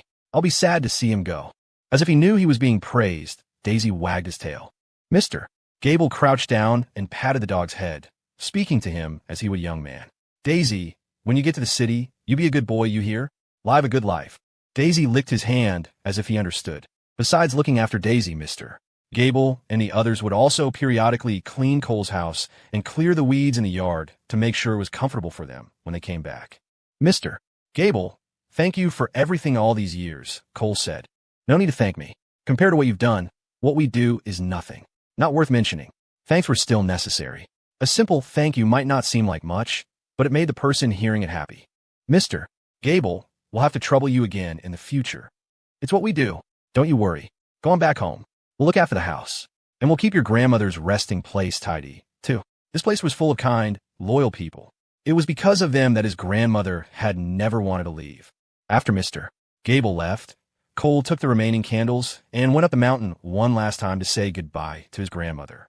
Logically, the mountains should be damper and colder, yet since he'd been back, his leg hadn't hurt once. Cole looked at the photograph on the headstone. Grandma, I'm taking Daisy to Denver. He's old and not doing well, and I want to get him checked out. He won't be able to come here and keep you company anymore. Please don't be mad. The weeds around the grave had been cleared, and the headstone had been wiped clean. The smoke from the candles curled upwards, spanning the distance between worlds. Legend has it that the dead can use the smoke to briefly return to the world of the living. If the smoke drifts towards you, don't be afraid, don't move away. It might be your loved one, embracing you. Cora knelt beside him, her hands clasped, eyes closed in prayer. Cole turned his head to watch her. It wasn't until she opened her eyes that he asked, "What are you doing?" "Making a wish. I'm asking Grandma to watch over our family and keep us safe and healthy. And I'm telling her that we're very happy and that I'll watch over you for her, so you'll have double the love." His grandmother used to do the same thing Cora was doing now, murmuring to the headstone as if sharing the day's news. After Cora paid her respects to his grandmother, she moved to the graves of Cole's mother and grandfather, repeating the ritual. She would kneel, whisper a promise, then bow her head, touching her forehead to the cool earth. By the end, a smudge of dirt marked her brow. Cole pulled out a tissue. "You've got some dirt on your forehead. So do you?" They wiped each other's faces, and their eyes met, a shared smile blooming between them. The rustling of the wind through the trees felt desolate, and Cole's hand tightened around Cora's. When you lose someone, a piece of your heart is carved out, but with time, that empty space slowly fills with other things. A partner, a child, a home, a job, a purpose. Cole called for Daisy to start down the mountain. The dog remained prone, looking from Cole to the gravestones and back again. Cole knelt beside her, stroking her head. "Come on, Daisy, let's go. I can't be without you right now. And Leo misses you like crazy at home." Can you stay with us for a while longer? Daisy was a dog with a sense of duty. At the mention of being needed, her ears twitched. As if understanding it was time to leave, she gave her old master's photograph a final, lingering look, then licked it gently, just as she always had. After the farewell lick, she turned and followed Cole down the path. Worried about Daisy getting carsick, Cole had arranged for a spacious van, just for her, stocked with food and water. The weather was warm, so he wasn't concerned about her getting cold. He gave the driver explicit instructions to take good care of her on the road. On the way back, Cole meticulously scrolled through his phone again. The chat histories were endless, an ocean of text. When his eyes grew tired, he switched to his purchase history and discovered that his most frequent buys were condoms, an endless variety of flavors and functions. It was the first time he'd realized the market for such products was so rich, so diverse, so comprehensive. It was an education. A spark ignited in his mind. He typed a search term into his order history. He found it. His first ever online purchase of condoms was an instant delivery order placed on the night of August 30th, 4 years ago. The address was his old rental apartment. The information hit Cole like a physical blow. His and Cora's first time was in his old apartment. 5 years ago, Cole had been just an ordinary guy with a decent salary. But he was frugal by nature, and his apartment was in an old, no-frills complex chosen for its value. The neighborhood was a cacophony of street markets and food stalls, thick with the smell of real life. Cole had loved it there. Compared to the polished commercial downtown, the prices were low, the food was amazing, and it was grounded. But it wasn't a place for everyone. It certainly wasn't a place for Cora Vance, who drove a Maybach and carried designer bags. He couldn't imagine that past version of himself had been bold enough to bring her there. Just because I bought them doesn't mean we use them, he reasoned. He did the math. The wedding was May 20th. August 30th was more than 3 months later. A major injury takes 100 days to heal, or so they say. His leg would have only just recovered. Had he and Cora gotten together on August 30th, or was it earlier? What are you looking at so intently? Cora's voice cut through his thoughts. My online shopping history. Find anything interesting? This felt like a major clue, but Cole didn't know how to bring it up. He simply handed her the phone. Cora took it. I never would have guessed you were an XL. Still, isn't this a bit much? Buying this many at once. How long does that even last? What's the shelf life? That's her takeaway. Cole's scalp tingled. He quickly cut in. I didn't buy them. Cora pointed to the screen. Isn't this what you just handed me? Look at the date, he said, exasperated. She looked again, and this time she finally landed on the point. Oh, bought the end of August 4 years ago. Well, it seems our relationship progressed at a decent pace. It had been less than 4 months since his breakup with Jenna, and he'd already moved on and slept with her sister. The timeline wasn't too long, wasn't too short. Better than she'd feared. Cora had initially wondered if their first time had happened while he was in a wheelchair. His leg injury had been severe. She was genuinely relieved to know she hadn't taken advantage of an invalid. Cora pointed at the address on the screen. Is this your place? My old rental, Cole explained. It was a bit out of the way, but the rent was cheap and so was everything else. I wonder what it's like now. If you want to go back and see, I'll go with you. We'll see, Cole said. It's so far from the office. What time did you have to leave in the morning? The workday started at 8:30. I got up at 6:30 and left by 7, Cole said. It was far, but the commute was easy. There was a light rail station nearby. The company even subsidized his transit pass, so from his perspective, it was perfectly convenient. The phone screen slowly timed out. Cora tapped it open and discovered her face unlocked it. After a brief pause, she stared at the order details again. With all these different styles and flavors, which kind do you like? Cole averted his gaze, mumbling, I've never used them, so how would I know? Never used them? He'd dated Jenna for so long and never. Cole instantly knew what she was thinking. We never had sex, he said frankly. He and Jenna had supposedly dated for a year, but it was closer to 10 months. Cole was reserved by nature, and after Jenna had won him over, she rarely initiated anything. The most intimate they'd ever been was a few chaste kisses. He had planned to save the rest for their wedding night, but then the accident happened, and he'd ended up here. Looking back, his relationship with Jenna had been strange. She pursued him, and after a few months, he agreed to date her. But as soon as they were together, she became distant. He looked it up online once. The symptoms pointed to something called lithromanicism, the simple version being, I like you, but you can't like me back. The moment you do, I stop liking you. It hadn't been an ideal first relationship. They were on again, off again for 10 months. Several times, Cole thought it was over for good. But the next day, Jenna would reappear as if nothing had happened, completely unreadable. Cole was too good-natured to really get into it with her, so they'd stumbled along in that awkward state until April, when she suddenly said she wanted to get married. She had been the one to confess her feelings, and she had been the one to propose. Wasn't there a saying? The one who takes the initiative in a relationship is the one who's really in love. But after just 2 days with Cora, Cole found himself questioning everything. Was that what love really was? After they'd gotten together, it was like Jenna had become a different person. She grew cold and distant, as if all her previous advances had been a performance. It was Cole's first relationship, and he had no experience to draw on. He'd only ever heard that relationships had phases, the honeymoon period followed by a comfortable lull, and then a period of adjustment. You were supposed to work through things, and if you made it to marriage, you'd succeeded. He thought he was just going through the normal process. But looking back with a clear head, he realized he and Jenna never had a honeymoon phase. They'd jumped straight to a cold, grating adjustment period. Hearing that Cole had never slept with Jenna, Cora felt a secret thrill of joy. While no one made a big deal about being someone's first anymore, it was impossible not to care at all. It was just an unspoken preference.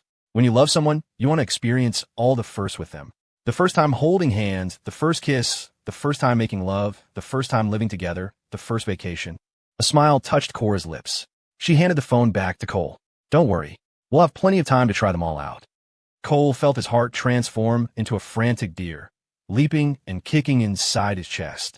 He pressed a hand to his chest to calm the racing pulse and managed a silent, single nod. To figure out what had happened 5 years ago, Cole also searched his own name online. 5 years ago, a search would have turned up nothing. But now it was different. He was the owner of several companies, from a gaming studio to a chain of boba tea and fast food joints, cornering the market on youth culture. He even had his own verified Twitter account with over 1 million followers. The account was very active. Logging in, he was met with a flood of 99+ notifications. He skimmed his feed and saw he followed several hashtags, the most prominent of which was the shipping tag for him and Cora. It had tens of thousands of followers, and he was apparently one of its biggest champions, constantly online, standing his own marriage.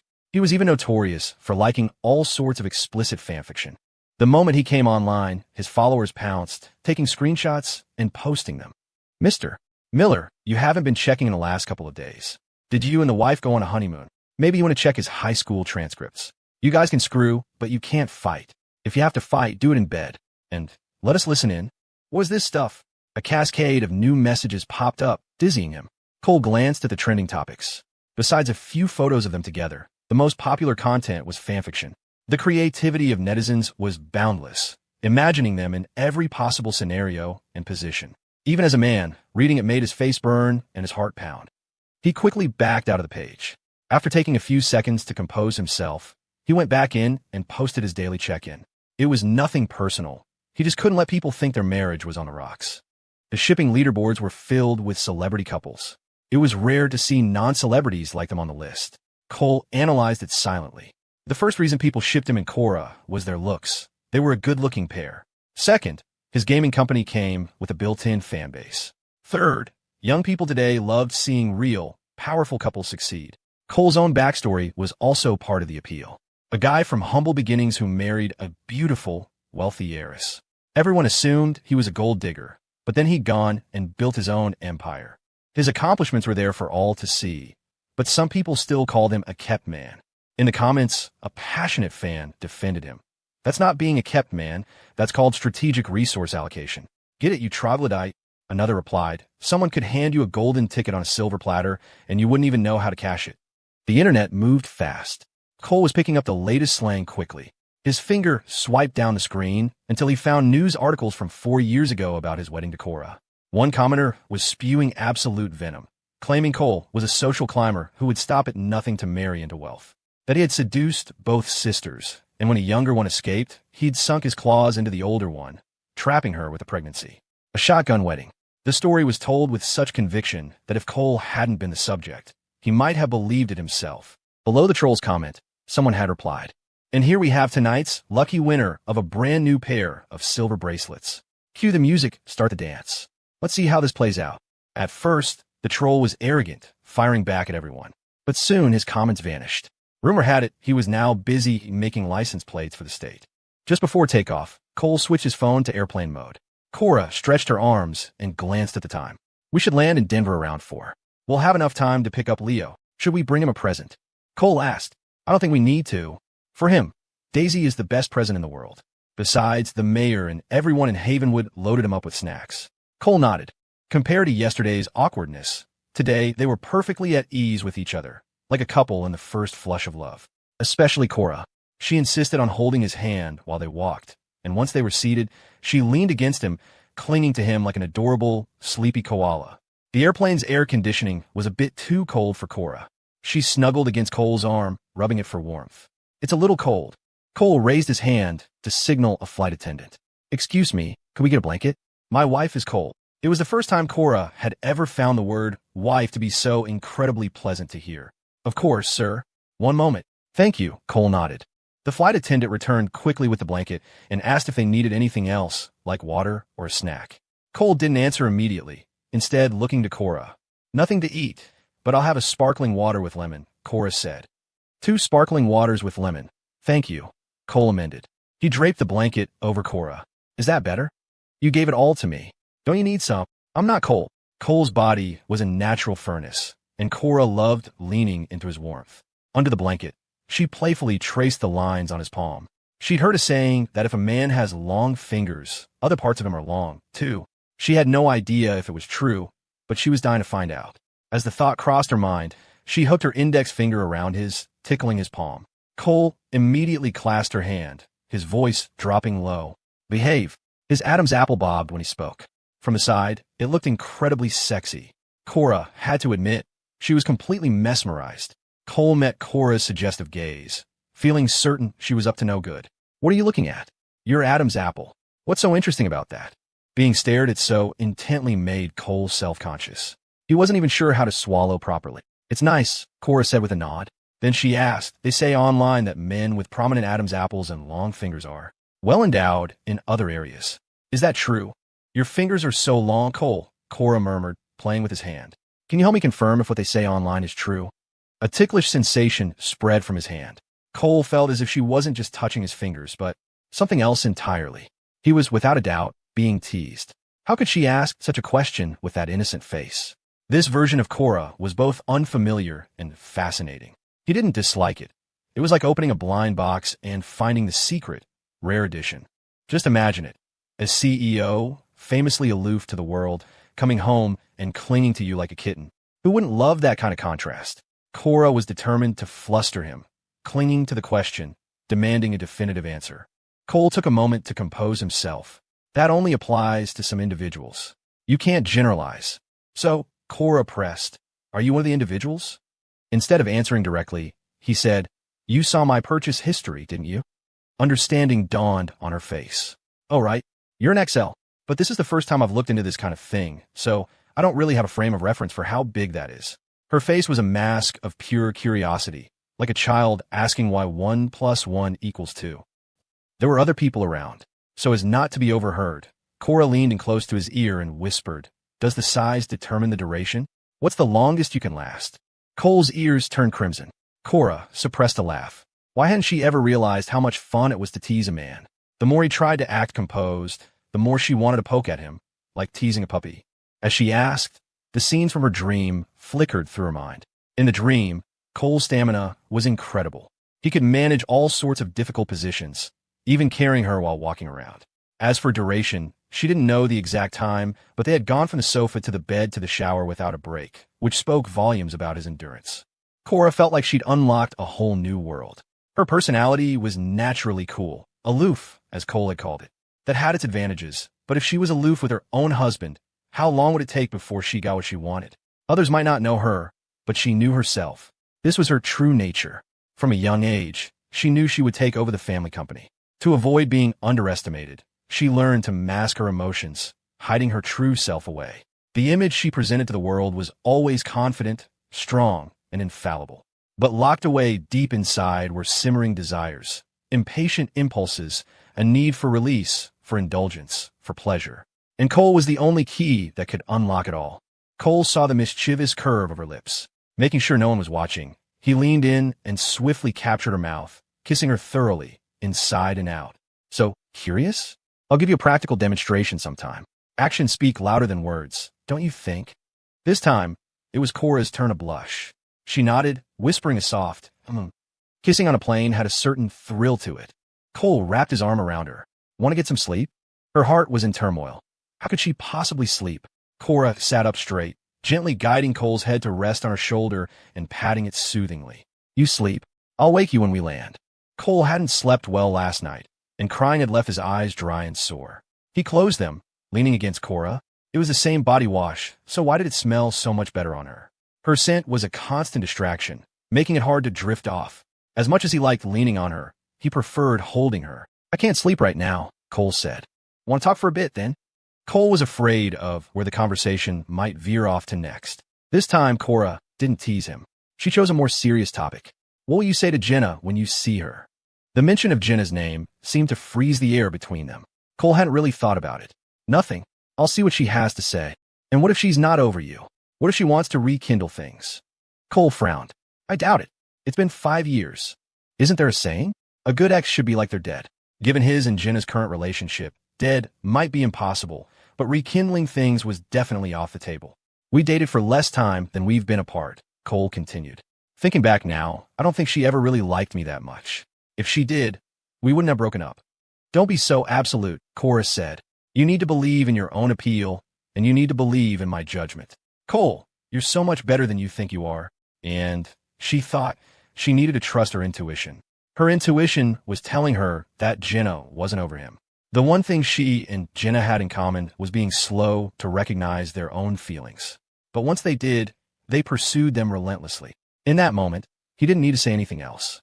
He just needed to choose her unequivocally. In love, what a woman needs is affirmation, a sense of security that is hers alone. Cole's gaze was firm. I'm yours now. As your husband, I will stand by your side without hesitation. Like you said, marriage and love are a mutual choice. I won't let you be the only one choosing. Love shouldn't waver. It shouldn't make you feel insecure. If it's like you say, and Jenna comes back trying to stir up old feelings, I won't give her the chance. A ripple of emotion crossed Cora's eyes.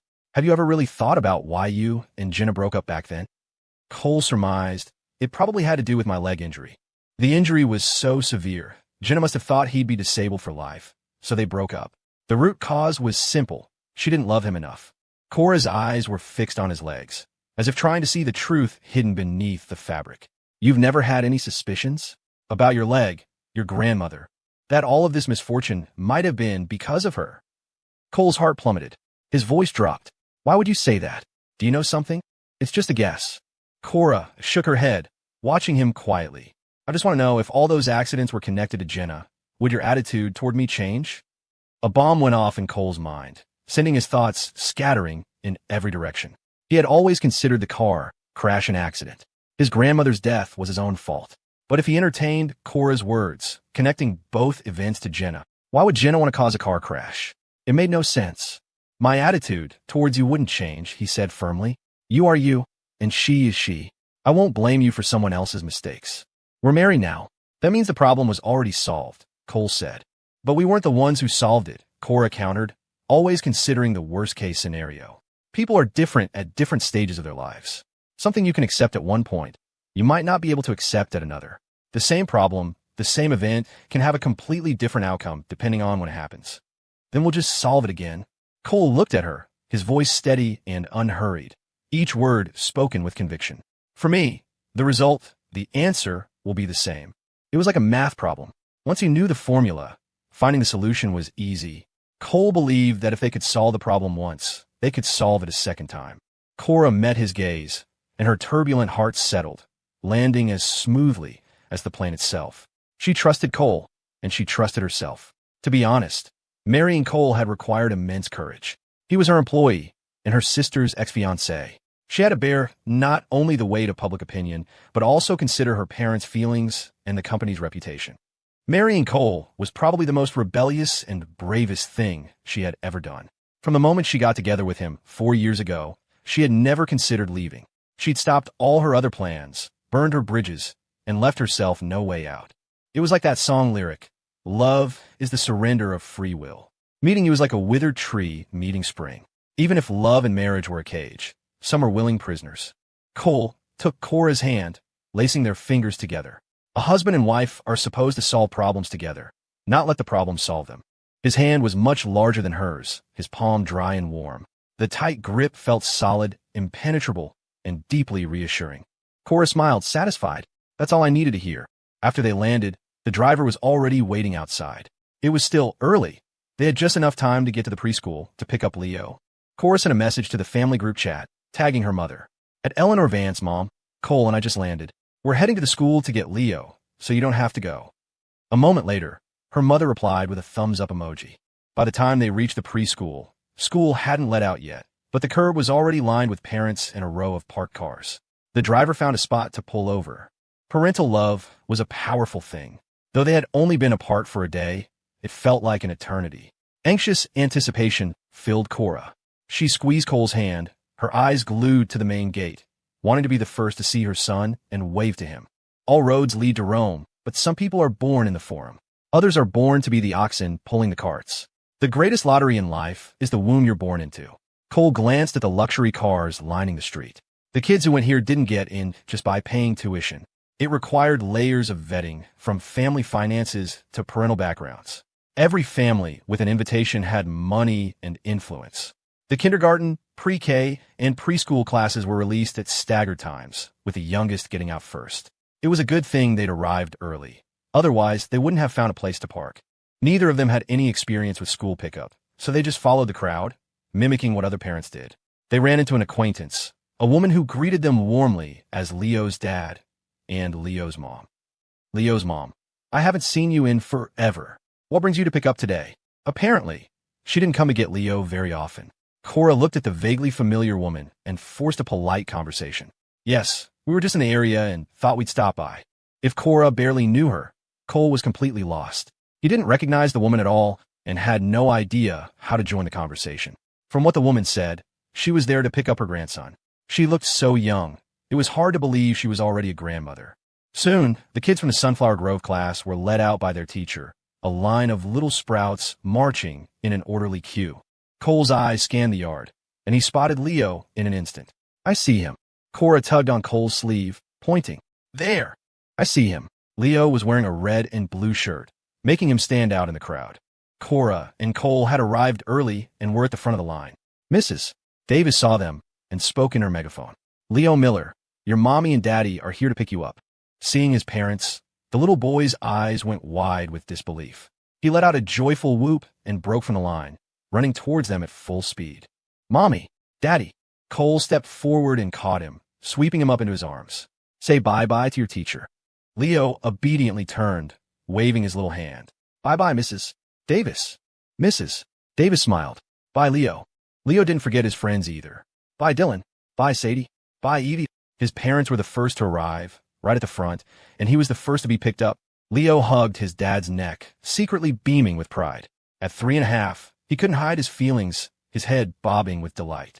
Daddy, where's Uncle Daisy? Why didn't he come with you? The thing Leo missed most about Havenwood was Daisy. They would collect cans together, go for walks, and eat their meals side by side. Their time together was always short, and Leo hated saying goodbye. Every time, he would cry as if it were a life or death parting. At his young age, he already understood death. He knew that people could die from serious illness, accidents, or just from getting old. And when you died, you were gone forever. He would lecture Daisy with the gravity of a tiny old man. Uncle Daisy, you be good at home, okay? Don't you dare die. I have to see you when I come back next time. The boy and the dog seemed to have made a pact, one they had upheld year after year. Daisy gets home tomorrow, but I have school tomorrow. What time is his flight? What time will he get home? Will he pick me up from school? Leo fired off questions, and Cole answered each one. He's coming by car. I'm not sure what time he'll get home. If he's there early enough, I'll bring him to pick you up. Yay. We need to get the pet room ready today. Grandma already had it done, Leo announced. When did she do that? Cole asked. Last night, after you said you were bringing Uncle Daisy home. Grandma had the housekeeper get the room ready right away. I even supervised. What's in the pet room? Leo counted on his fingers. There's a crate, a dog bed, a water bowl, dog food, a potty pad, and the toys I got for Uncle Daisy. What toys did you get him? A little puppy in a car. Do we have dog food at home? Cole asked. Leo thought for a moment, then shook his head. No. Daddy, do we need to go buy some? Let's check when we get home. It's possible it's already been bought. When they reached the parking lot, Cole held Leo with one arm and opened the car door with the other. Daddy, I can get in by myself. Once his feet touched the ground, Leo scrambled into the car with practiced agility, sat in his car seat, and buckled himself in without any need for adult help. He patted the seat next to him. Mommy, sit here. Sit next to me. The moment Cora sat down, Leo immediately took her hand. Mommy, what happened to your hand? Is it bad? Cora held it up. It's not bad, just a tiny little cut. Leo's face filled with concern. He shot a reproachful look at Cole, his eyes seeming to say, "It was fine yesterday morning. How did you get hurt on a trip with you?" Cole felt the sting of his son's glare and was filled with a pang of shame. Leo brought Cora's hand to his mouth and blew on it gently. "Blow on it so it doesn't hurt," he puffed. "It doesn't hurt anymore." Cora looked at his round, puffed-up cheeks, resisting the urge to squeeze them. Before this, Cora had never really liked children. She'd seen them as disruptions to her life, obstacles to her plans, burdens. To her, a child was just a means of continuing the family line and inheriting the estate. But now, she realized how one-sided and narrow-minded her thinking had been. Looking at Leo, she thought he was the cutest, smartest, most gentle little boy in the world. After blowing for a moment, Leo gestured to Cole. "Daddy, you blow on it for Mommy, too." Cora smiled. "Daddy already blew on it for me." "Then kiss it. Kisses make it better faster." "Daddy, you have to kiss it." Beside them, Cole chuckled. "Who told you kisses make things better faster?" "You did," Leo said, looking at him with utter seriousness. "One time a big mosquito bit Mommy on the neck, and she had a reaction, and I saw you kissing it. You said it would make the swelling go down faster." Cole. Cora shot him a teasing look. The kid didn't get it, but the adults understood instantly. In the front seat, the driver silently raised the privacy partition. The most twisted way to die in this world had to be social death. If he had known this was coming, he never would have asked. "Daddy, hurry up and kiss it," Leo urged, holding his mother's hand out to his father. "What are you waiting for? Don't you want Mommy to get better faster?" Faced with that expectant gaze, it was impossible to refuse. Cole and Cora shared a silent look. After a long moment, he took her hand and pressed a quick, light kiss to the finger next to the small wound. It was like a dragonfly touching the surface of water, but the ripples spread and lingered. Cora felt a tingling, itching sensation and couldn't help but flinch. Even someone as bold as her couldn't stop a blush from creeping up her neck. Leo, like a surgeon who had just completed a major operation, let out a huge sigh of relief. Cole released Cora's hand. "Is that good enough for you, Dr. Miller?" Leo nodded, satisfied. "Yes." Cole decided this wasn't good enough. He needed to have a serious talk with Leo and explain that kissing didn't actually heal wounds. He was worried the kid would go around kissing everyone at school. Leo took Cora's hand again. "Mommy, I missed you so much at school." Cora's heart melted. She turned to straighten his clothes, then stroked his head. "Mommy missed you too." Leo tilted his head back, his big eyes gazing up at her. "How much did you miss me?" Cora thought for a moment. "I was thinking about you even when I was sleeping." "Me too. I dreamed about you during my nap today." "What did you dream about?" When Cora spoke to Leo, her voice would soften unconsciously. He didn't know how it sounded to others, but to Cole, it felt like a soft feather tickling his ear. The car pulled out into traffic. Over the sound of a distant horn, Leo answered, "I can't remember. Besides when I was sleeping, I missed you when I was eating too."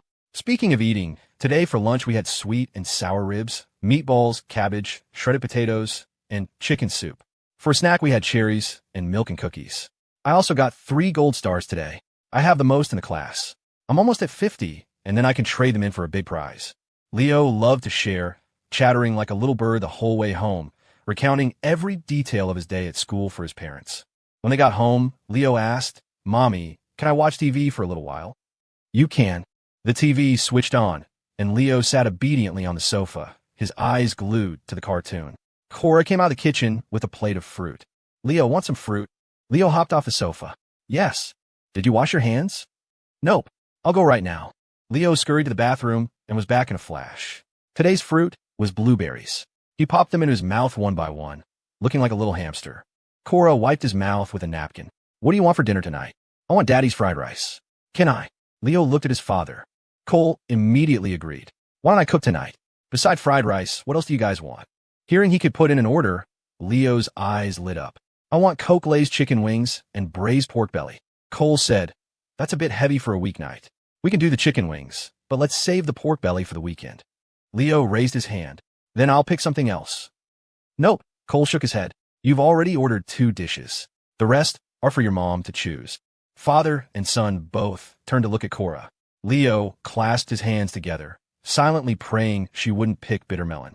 Cora chose two simple dishes, scrambled eggs with tomato and sweet and sour cabbage. Just those two? Cole asked. What are your parents like? Simple home cooking is fine. Eating too much greasy food at night causes indigestion. Look at my dad, he's gotten so round lately. You could make him a vegetable soup separately. Cole made a mental note. Okay, I'll add a light salad then. The refrigerator was fully stocked. Leo wanted the deluxe version of fried rice, which meant it needed bacon and sausage in addition to eggs. Cole took out the ingredients, and the family chef helped with prep work, washing and chopping everything and setting it aside. With some time to spare, Cole unpacked their suitcase and went to check on the pet room. It was exactly as Leo had described. It had everything and lacked nothing. They'd even bought dog food and nutritional supplements. A pile of toys sat in the middle of the room. Why would a house that didn't have a dog have such a complete pet room? Seeing it was getting late, Cole put on an apron and started cooking.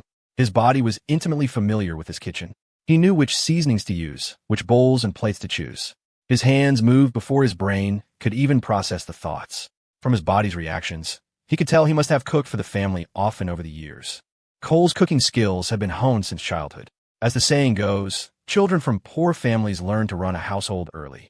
For him, that meant doing chores. It was just him and his grandmother, and when she was out working, Cole would stay home and make their meals.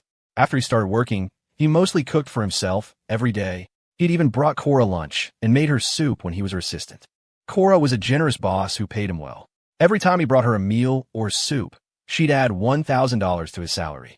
In order to cook for her, his own diet had improved significantly. Thinking about the past, a smile spread across Cole's lips. What are you thinking about? You look so happy. Cora walked up and wrapped her arms around his waist from behind. The sudden softness and closeness made Cole's heart skip a beat. He looked down at the hands encircling his waist. I was just thinking about when I was your assistant, bringing you lunches and soup. His words sparked Cora's memory as well. Yes, I love the lunches you made for me. Back then, Cora had just been appointed CEO. Work piled up in the mountains, and late nights and overtime were the norm. She often forgot to eat, and the irregular schedule had given her stomach problems. One time, she was so busy she forgot to eat and was doubled over with stomach pain. Cole happened to have not eaten either. Seeing her in pain, he pushed his own lunchbox in front of her and asked if she wanted it. To his surprise, she ate it and got hooked. From then on, Cole gained the additional duty of personal chef, a job he kept until he left to be Jenna's caregiver. After he started dating Jenna and became her brother-in-law, Cora had deliberately kept her distance and stopped asking him to bring her lunch. It's so good. I can finally eat your cooking again. Cora rested her head against Cole's back, listening to the sound of him whisking eggs, and a line came to her mind. He had come from mountains and seas, only to be captured by a kitchen and by love. After all the twists and turns, he was her personal chef again, cooking only for her. All right, I'm about to start cooking. The smoke will be heavy. You should go play outside. Cole's tone had grown bolder with her. He was talking to her like a child now. I want to hug you. I wanted to hug you like this yesterday when I saw you making noodles. It feels nice holding you like this. It feels safe. As she spoke, she tightened her arms around him. Cole's waist tensed, and a corresponding tightness clenched low in his belly. He paused, his voice heavy. When I start cooking, I'm afraid the hot oil will splatter on your hands. Her skin was so delicate. A drop of hot oil could easily leave a scar. This way, it won't burn my hands. With that, Cora slipped her hands into the pockets of his apron, even cheekily lifting the hem of his shirt. You. Cole's ears flushed red. Cora pressed her palms against his lower abdomen, feeling the taut strength there, the flutter of muscles. His physique was even better than she'd imagined, especially when he tensed. The muscles were hard and elastic. She traced the deep groove of his V-line, her hand sliding down to the waistband of his pants. The chopsticks in Cole's hand trembled. He watched as Cora's movements grew bolder, her fingers starting to hook the drawstring of his pants. He quickly put down the bowl and chopsticks and seized her hand. He must have been too rough in his haste, because she let out a soft whimper. "Ow, that hurts." Cole immediately let go. From an angle he couldn't see, a triumphant smile spread across Cora's face. She leaned against his arm. "What are you so nervous about? We're in the kitchen. What could I possibly do to you? There are people right outside, and the door isn't even closed. It's not like I'm going to pull your pants down right here." Cole. He was already nervous. Hearing her mention the open door and the people outside only made him more so. Just then, Eleanor's voice came from the other room. "Leah, look what I bought for you. Wow, ice cream. Can I have some?" You can have a little bit because dinner is almost ready. Eleanor came into the main room, but didn't see Cole or Cora. She asked, Leo, where are your mommy and daddy? Daddy's in the kitchen cooking, and mommy went to help, Leo replied. She told me not to bother them. I'll go see. The voice was getting closer. Cora acted as if she hadn't heard, her hands still inside his shirt. Cole's scalp tingled, the hair on his arms standing on end. He hissed, get your hands out of there. Mom's coming. The more anxious he got, the more Cora wanted to play with him. She stared at his face, not missing a single flicker of emotion. Just as he looked about to lose it, Cora kicked her foot back, hooking the kitchen door and pulling it shut. Then, she quickly freed a hand to switch on the range hood. Mom, she called out, the kitchen is really smoky. You should stay out. Just on the other side of the door, Eleanor stopped and asked, is Cole cooking tonight? Cora wrapped her arms back around Cole's waist. Yes, he's cooking and I'm helping. You guys should just stay out there. Well, all right then. I won't come in. Leo happily told his grandmother, Grandma, Daddy's making me fried rice tonight, and Coke-glazed chicken wings, and sweet and sour cabbage, and scrambled eggs with tomato. And he's making a special vegetable soup and salad for Grandpa. Mommy said Grandpa is too fat now, so he's on a diet. Eleanor hadn't gone far. She stood right outside, chatting with Leo. The people in the kitchen could hear every word clearly. In a state of extreme tension, the sounds from outside felt like they were happening right next to his ear. Cole didn't dare move. His body was as rigid as a malfunctioning machine, on the verge of collapse at any moment. When you get nervous, your waist gets really tight, and your abs pop out, Cora whispered. Has anyone ever told you that you have a great body? Especially your waist. Cora's hands moved from his ribs down, tracing each row of muscle, meticulously, as if counting them. The sound of his ragged breathing was drowned out by the whir of the range hood. Cole braced one hand on the counter, clenching his fist, breathing in, breathing out, trying to suppress. He was straining so hard the veins on his arms bulged. And it probably wasn't just his arms. The muscles are so firm, the lines so clear. Any more would be too much, any less not enough. It's just right. Is this what they call an Adonis belt online? A sharp sensation pricked the back of Cole's neck. Cora had stood on her toes and bitten him. Cole instinctively tried to turn his head, but Cora commanded, don't move. She bared her teeth like a little dog guarding its food, nipping at the flesh of his neck, grinding gently. The scrape of her teeth wasn't painful. Instead, it sent a strange, electrifying feeling through his body. HSS. Cole sucked in a sharp breath. The back of his neck was sensitive. He could feel not just her teeth, but the warmth and wetness of her mouth. It wasn't that he couldn't push her away. He just didn't want to. But because of that reluctance, his body was spiraling further and further out of control. He was going insane. He wanted to spin around, press her against the counter, kiss her until she was breathless, until she was trembling, until she couldn't see straight, so she would never dare to tease him like this again. Another voice joined the ones outside. This time, it was Robert Vance returning. My favorite grandson, your grandpa is home. Leo let out a happy cheer. Grandpa, come here, let Grandpa give you a hug. Leo charged like a little bull, crashing into Robert's arms. Robert let out an oof. The little guy was surprisingly strong. Leo spread his arms wide. Grandpa hug. You got it. Robert scooped Leo up and spun him in a circle. Eleanor watched with a racing heart. Be careful. Don't drop him.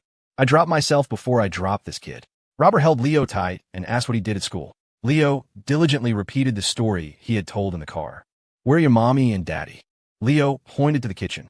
Mommy and daddy are making fried rice. Robert looked toward the kitchen. At that moment, Cole's heart was hammering.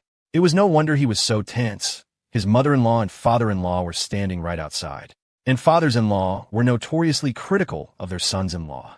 The door wasn't transparent, but when Robert looked over, Cole felt as if he were being seen through it. And even at a time like this, Cora's hands hadn't stopped. She was now toying with the drawstring of his pants. Cole was on the verge of laughing from sheer frustration. He looked down at Cora's mischievous hands. What else are you planning to do? He was starting to suspect she really did intend to take his pants off right here. Cora tugged at the two strings, her face a mask of innocence. What are you thinking? I saw your drawstring was loose and was going to tie it for you. I didn't realize you had such a dirty mind. And think about it. My parents are right outside. No matter how bold I am, I wouldn't do anything to you. Unless you want me to do something to you. Cole. This was a complete reversal of the truth, a blatant case of the pot calling the kettle black. While Cole was still reeling from her audacity, Cora suddenly slipped her hand into his pants pocket, then brushed her fingers along the edge, grazing a certain spot. Cole's knees nearly buckled. An involuntary grunt escaped his lips. Cora, pressed against his back, let out a low, husky laugh. "So, you prefer to keep it on this side?" "You?" A roaring filled his ears. Cole grabbed her hand with one of his and braced the other on the stove. She had him completely cornered. He didn't dare say another word, terrified of making a sound that the people outside would hear. Cora looked teasingly at Cole's reddening ears. This was just her way. If they were going to be a real husband and wife, she deserved a taste of the benefits. She was going to taste them thoroughly, and in doing so, make it clear to Cole that he was hers. The kitchen door wasn't locked. Someone could walk in at any moment. In such a tense and thrilling situation, a person's heart rate accelerates, fostering feelings of attraction and dependence on the person they're with. Only in a moment like this would Cole let her do as she pleased. But she had clearly underestimated him. No man could withstand this kind of temptation. Cole spun around abruptly, grabbing Cora's wrist and pinning her against the wall, right next to the door. Cora's eyes widened, a flicker of something between surprise and anticipation in them. The next second, Cole tilted her chin up and kissed her. It started as a gentle taste and quickly escalated into a tempest, his tongue urgently parting her lips. He was tall, a dark cloud enveloping her completely. Cora was caught off guard with nowhere to run. The kiss was so intense it nearly brought tears to her eyes. She patted his shoulder lightly, signaling that it was enough. But a rampaging Cole was in no state to listen. "You started this fire," he thought, "so you can put it out." He was intentionally punishing her. Only when their breaths were nearly spent did he slowly release her. Both of them were struggling to compose themselves, their noses still brushing, their breaths mingling. "Not here," Cole whispered, his lips moving against her ear. Cora could tease him here, but he couldn't reciprocate. He was afraid of hurting her, of disrespecting her. The place didn't matter. The person did. In her dreams, they had been in many places, but never the kitchen. The current scene was making it dangerously easy to superimpose dream fantasies onto reality. The waist-high counter would be easy to sit on. The large, reflective refrigerator. If you got thirsty, you could get a drink. If you got hot, you could open it for a blast of cold air. Not to mention the central island outside, with its wide marble top. Cora glanced around the room, swallowing hard. "Then where?" Cole didn't answer. Footsteps approached the door from the other side, getting closer, sounding as if they were right next to their ears. They both held their breath instinctively. On the other side of the door, Robert Vance, oblivious, had walked right up to the kitchen. Just one step away from opening the door, he stopped and asked, "What for dinner tonight?" Leo, in his arms, answered, "Fried rice." "I mean, what dishes are we having? We can't just eat fried rice, can we?" "There's scrambled eggs with tomato, Coke-glazed chicken wings, and sweet and sour cabbage. That's for us. Grandpa, you get vegetable soup and salad." Robert's eyes widened. "Why is my food different from yours? And why don't I get any meat?" Leo shook his head, looking serious. "Because Grandpa is too fat.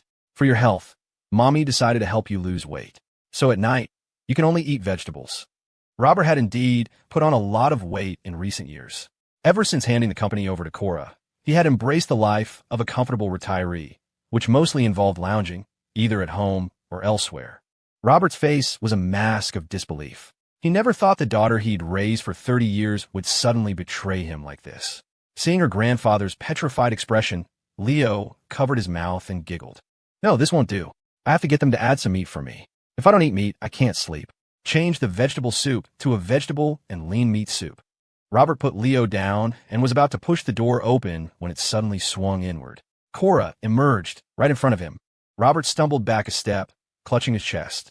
"You scared me. Why'd you open the door so suddenly? You could have given me a warning." "The range hood is on. I couldn't hear anything inside." If one listened closely, they could hear the slight waver in Cora's voice. To avoid arousing suspicion, she kept her eyes lowered. "Dad, what are you doing in the kitchen?" Robert tried to negotiate. "Isn't my son-in-law cooking today? I wanted to ask him to add a meat dish for me." Cora glanced at his beer belly. "Don't even think about it. You're going for physical in the next few days. We need to check your cholesterol." "I'm not going to the hospital," Robert whined. People his age were like that, terrified of hospitals and checkups. As long as they weren't diagnosed with anything, they were healthy. Cora's expression turned cold. She crossed her arms. "From now on, I'm going to be monitoring you. Not just dinner, but all 3 meals are going to be diet meals." Robert looked as if the sky had fallen. His face crumpled as he looked past her to Cole, hoping his son-in-law would say a word in his defense. But Cole wouldn't even look at him, his gaze fixed on the wok. What was so interesting about a wok? You shouldn't let him cook anymore. What was the point of cooking if it meant his own meals were ruined? Robert cleared his throat twice. Cole, what are you making? Scrambled eggs with tomato. Cole still had his back to him. Robert walked in curiously, looked at the empty countertops, and couldn't help but mutter, "You've been in here all this time and haven't finished a single dish? You're too slow. From now on, let the chef handle it. Everyone has their own expertise. You should just focus on spending time with your wife and kid. And stop messing with my food," was the unspoken final sentence. He was sure Cole understood. When Cole didn't reply, Robert clapped him on the back. "Did you hear me?" Cole nodded. "I heard you." Cora's throat was dry. She went to the living room and poured a glass of cold water. Leo followed her like a little shadow, looking up at her face curiously. "Mommy, why is your face so red?" Cora touched her cheek.